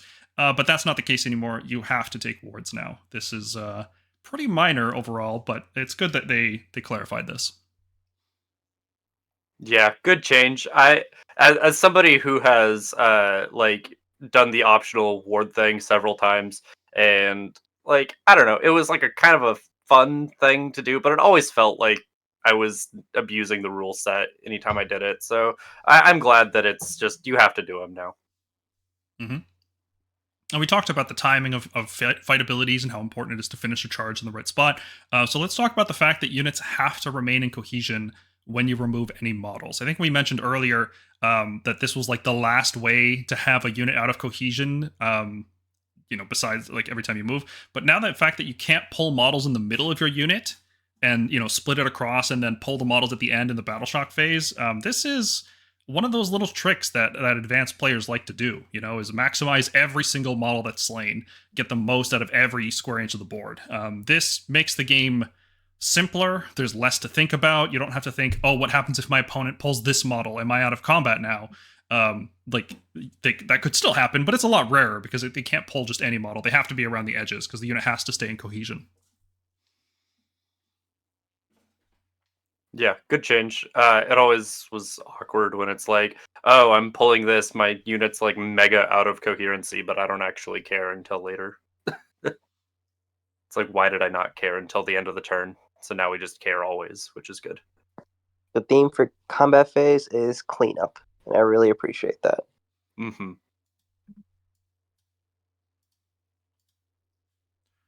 Moving on to hold on, that's not right. Hold on, wait. Nope, still don't got it. All right, what? There we go. Okay, end of turn. That's what we need to talk about now. In the end of the turn, it's pretty much all about objective control. There's some other abilities that you need to deal with, and let's talk about that first, because I feel like we could spend the rest of this episode just talking about objective control and control score and all that stuff. The other thing that you do primarily at the end of the turn is power through. This blew everyone's mind when they previewed it. Like everyone thought like this was the thing that's going to be like such a radical shift. Turns out it's countercharge. But power through is very, very good, right? Because one of the worst feelings in this game is you have a cavalry unit that just does so much damage on the charge. Like it feels so good to charge and do all this damage, but it gets tagged by some useless unit and you don't have the ability to retreat and charge. So that's it. That unit's just, you wasted points, right? Power through, if you have a higher health characteristic, allows you to just leave that combat and do D3 mortal wounds on the way out. Right, that's the first use. Another one is, oh, my heroes are stuck in combat. Next turn, I'm going to have to retreat them. Otherwise they're just going to die. So instead of retreating, I'll spend a command point, and instead of me taking D3 mortal wounds, I'll do D3 mortal wounds to you instead. Lots and lots of uses for this, assuming you have a higher health characteristic. So that's an interesting thing to talk about, is that health characteristic matters besides, the amount of damage you can take. It actually does affect abilities now, which is pretty cool. This gives some kind of innate advantage to like Gargants or Stormcast or Ogres, and armies with the lower health characteristic just don't get to benefit from this as much. So what do you guys think about power through? I first want to ask a question about power through, because I've seen some debate on this. Can you move over the models like you had fly? No. The way it's written, you cannot. It says you can pass through and end the move within the combat ranges of enemy units, but you can't pass over enemy units. So what the text, the fantasy of this ability seems to be suggesting is you drive through a group of weaker foes, leaving broken bodies in their wake. But in reality, you bounce off things, right? You charge your chariot in, and instead of charging through the unit and being on the other side of them, what this ability allows you to do is just move backwards or sideways or into a different combat that you didn't want to be in. This is you can't finish it in another combat, but a combat you started in, you can just leave one combat and be in another one entirely, and that's definitely from the stated intent of the ability. That's just wrong. That's not what the ability should do. It should allow you to charge over a unit, right, and do D3 mortal wounds on the way out, get onto an objective through a unit that's screening. But the way it's written, no, it's more like strike and fade. That's how it's written. Yeah, which is so weird to me. Like, it's basically a CP to do D3 mortal wounds and be able to retreat and charge, which is good. But I don't know. I really feel like you should be able to push through. So I'm curious if that's something that they intended to happen and that will be FAQ'd, or if they're like, no, that's not what we want at all. Maybe that was what the ability originally did, and they just, late in design was like, oh, no, this is too good. We can't just have everyone doing the Stonehorn charge.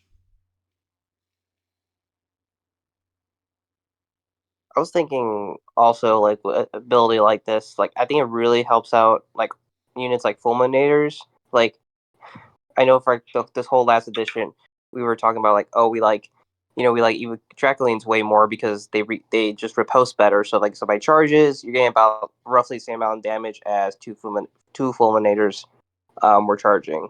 So like, at least this way, I'm like, oh, you could, like you were saying, Dylan, like retreat and charge them. So like they're always getting that max efficiency damage for 1 CP is, I think, a really good ability that I think might actually see a lot of play.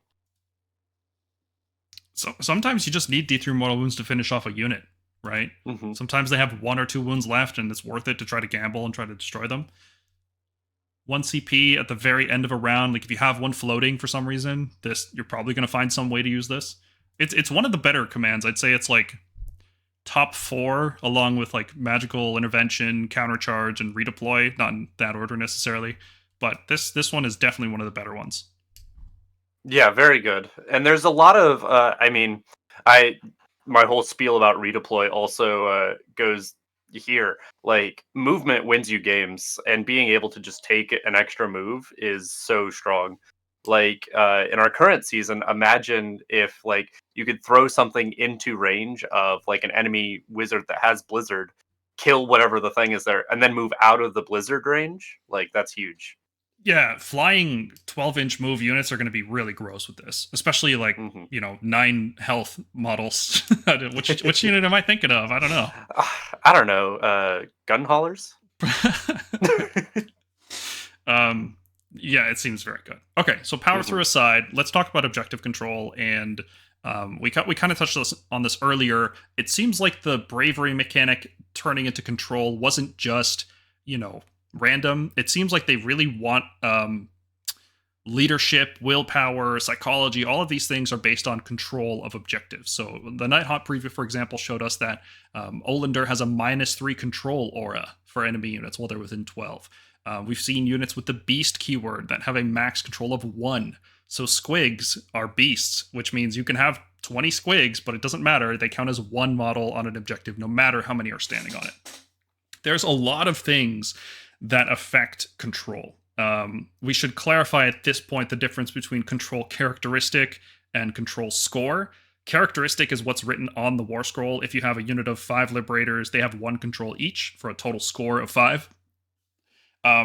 If you have something that adds 1 to the control score, then that just means you go from 5 to 6. That doesn't mean you go from 5 to 10, because it's affecting the score, not the characteristic. I kind of wish they picked a different name for control score, right? Like they do this all the time. The wounds to wound, mortal wounds, right? Like they conflate terms, whereas you could have picked a different name. Like instead of control, call it, I don't know, domination, right? Like the domination I have over this objective is 7. Well, something like that, just to make it clearer, because people will get confused by this.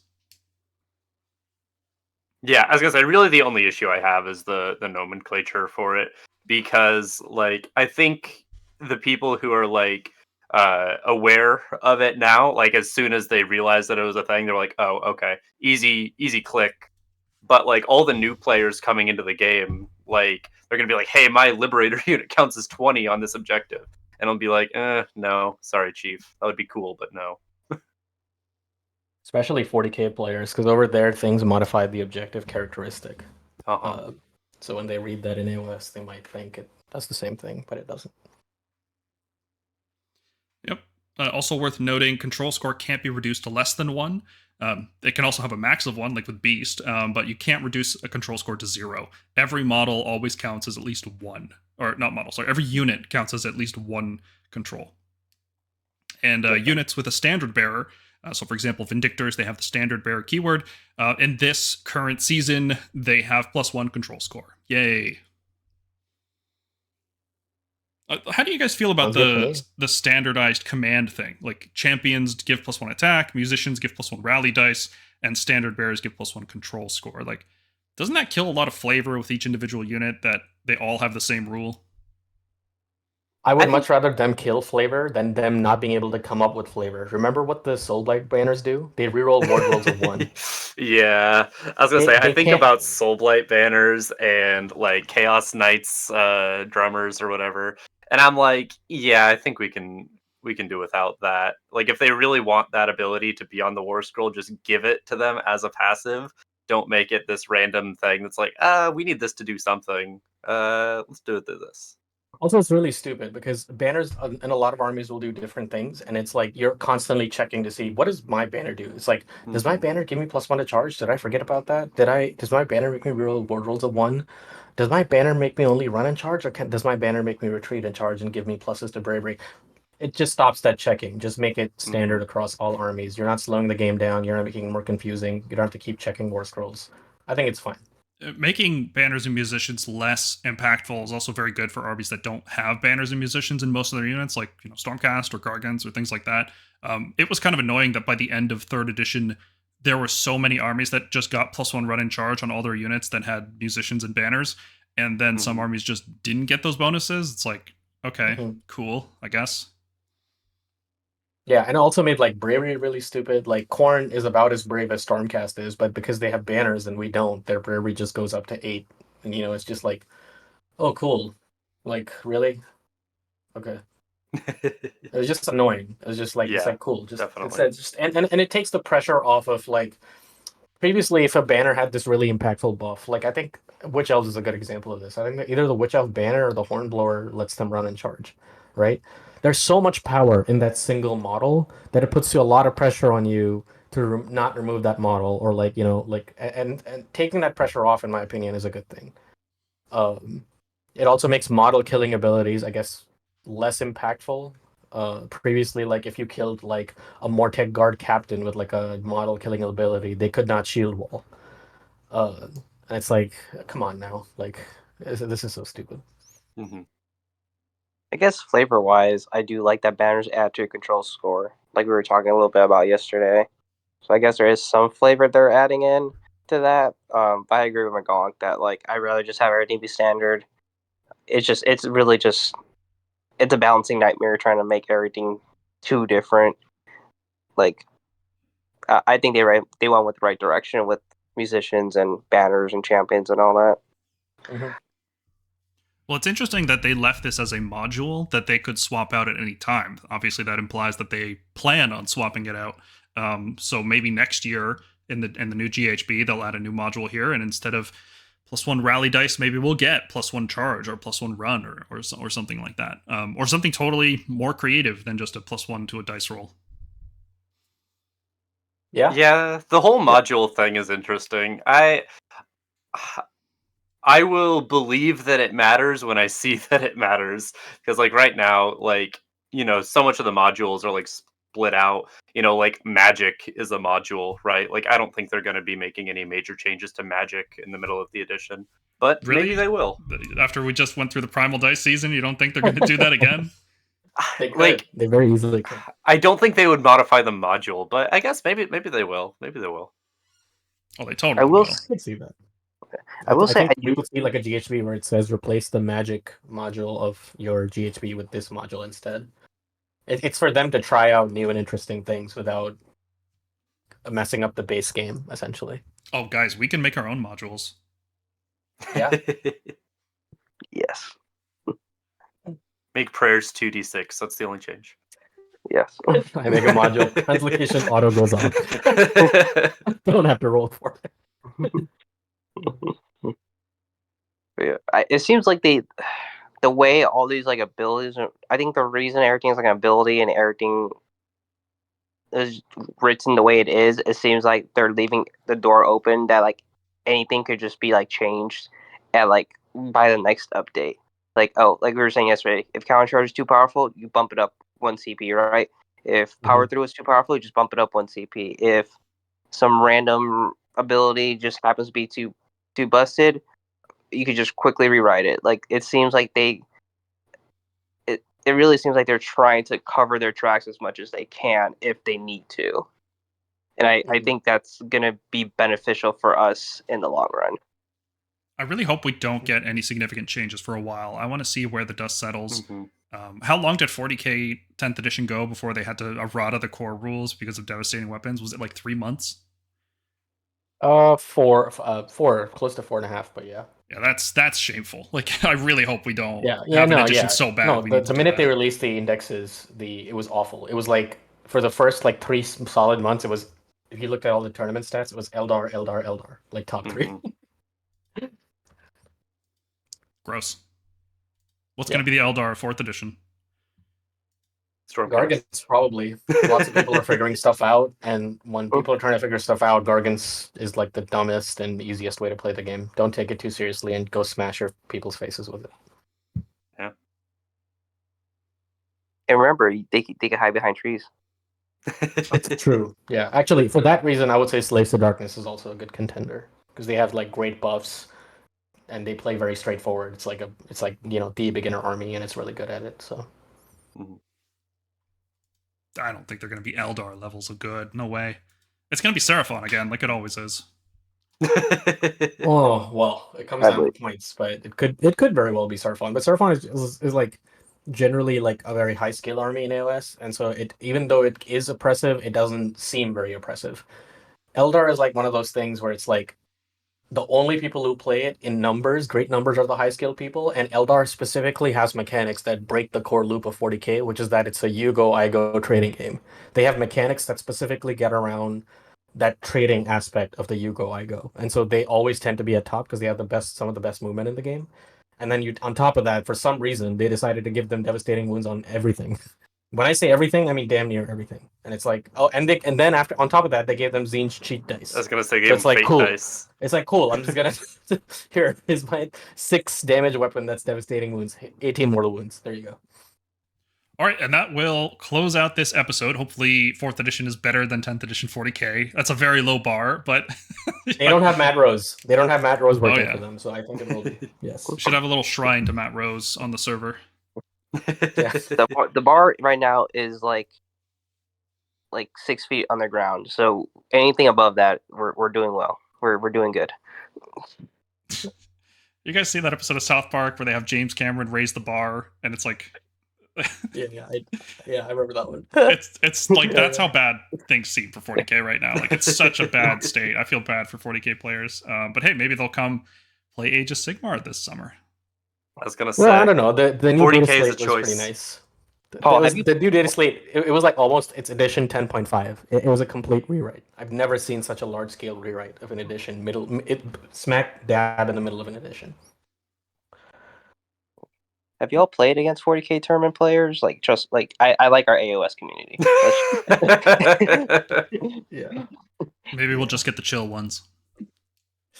All right, thanks everybody for watching, especially to our Patreon and YouTube supporters. If you think we missed anything in this video, please let us know. I say this on every video, but this one especially, because it is a new core rule set, we did our due diligence to comb through it as much as we could. If you think we got anything wrong or we missed something in the new rules, please let us know in the comments down below, and that way we can pin it and people can be informed properly. If you want to talk about Age of Sigmar, then come join us on the Stormkeep Discord server. We're on there all day, every day. Probably spending too much time on there, talking about the new edition especially. Battle reports are kind of few and far between these days at the end of an edition, but I'm sure they'll start popping off again soon. People are posting models all the time. We've got a lot of great painters on there. We've got community contests. If you're watching this video on release, we should have a Painting Liberators contest going either right now or very shortly. So feel free to drop your Liberators in there for a chance to win fabulous prizes. We do list building for all armies, not just Stormcast. We have a lot of enthusiastic players for every army in the game. Consider supporting the gang by becoming a member on YouTube or joining us on patreon.com/thestormkeep. For $5 a month, you can get early access to our videos. Coming up next on the podcast, we are going to be doing a review of the General's Handbook. We're going to talk about the battle plans, the seasonal rules, all that stuff. I kind of thought about putting it into this video, but I wanted this video to kind of serve as like an evergreen piece of content, so that even if you watch this video a year or 2 years into 4th edition, if you took a break from Age of Sigmar, you didn't jump on the edition right away, this is a standalone video that doesn't care about seasonal rules. We're also going to be doing an index review series where we look at the indexes and kind of rate them as if we were doing a Battletome review. And if you guys have seen our Battletome reviews, you know how in-depth we go. That's the level of analysis you should expect. So far, we have Stormcast and Seraphon lined up. We've got some special guests coming on to help us with these. More will be announced in the future. I know we were keen on doing Nighthaunt and Ideneth maybe as well, but if you guys have a specific faction you'd like us to do a review for, leave it down in the comments below. And I'm also contemplating doing a lore series because Stormcast players don't know the difference between conclaves and chambers, and it drives me nuts. So I think I might make a video about that just to clear that up, and more as well. So once again, thank you everybody for watching. From the gang, everybody on the Stormkeep server, thank you very much, and we'll see you in the next one. See y'all. Bye bye. Bye.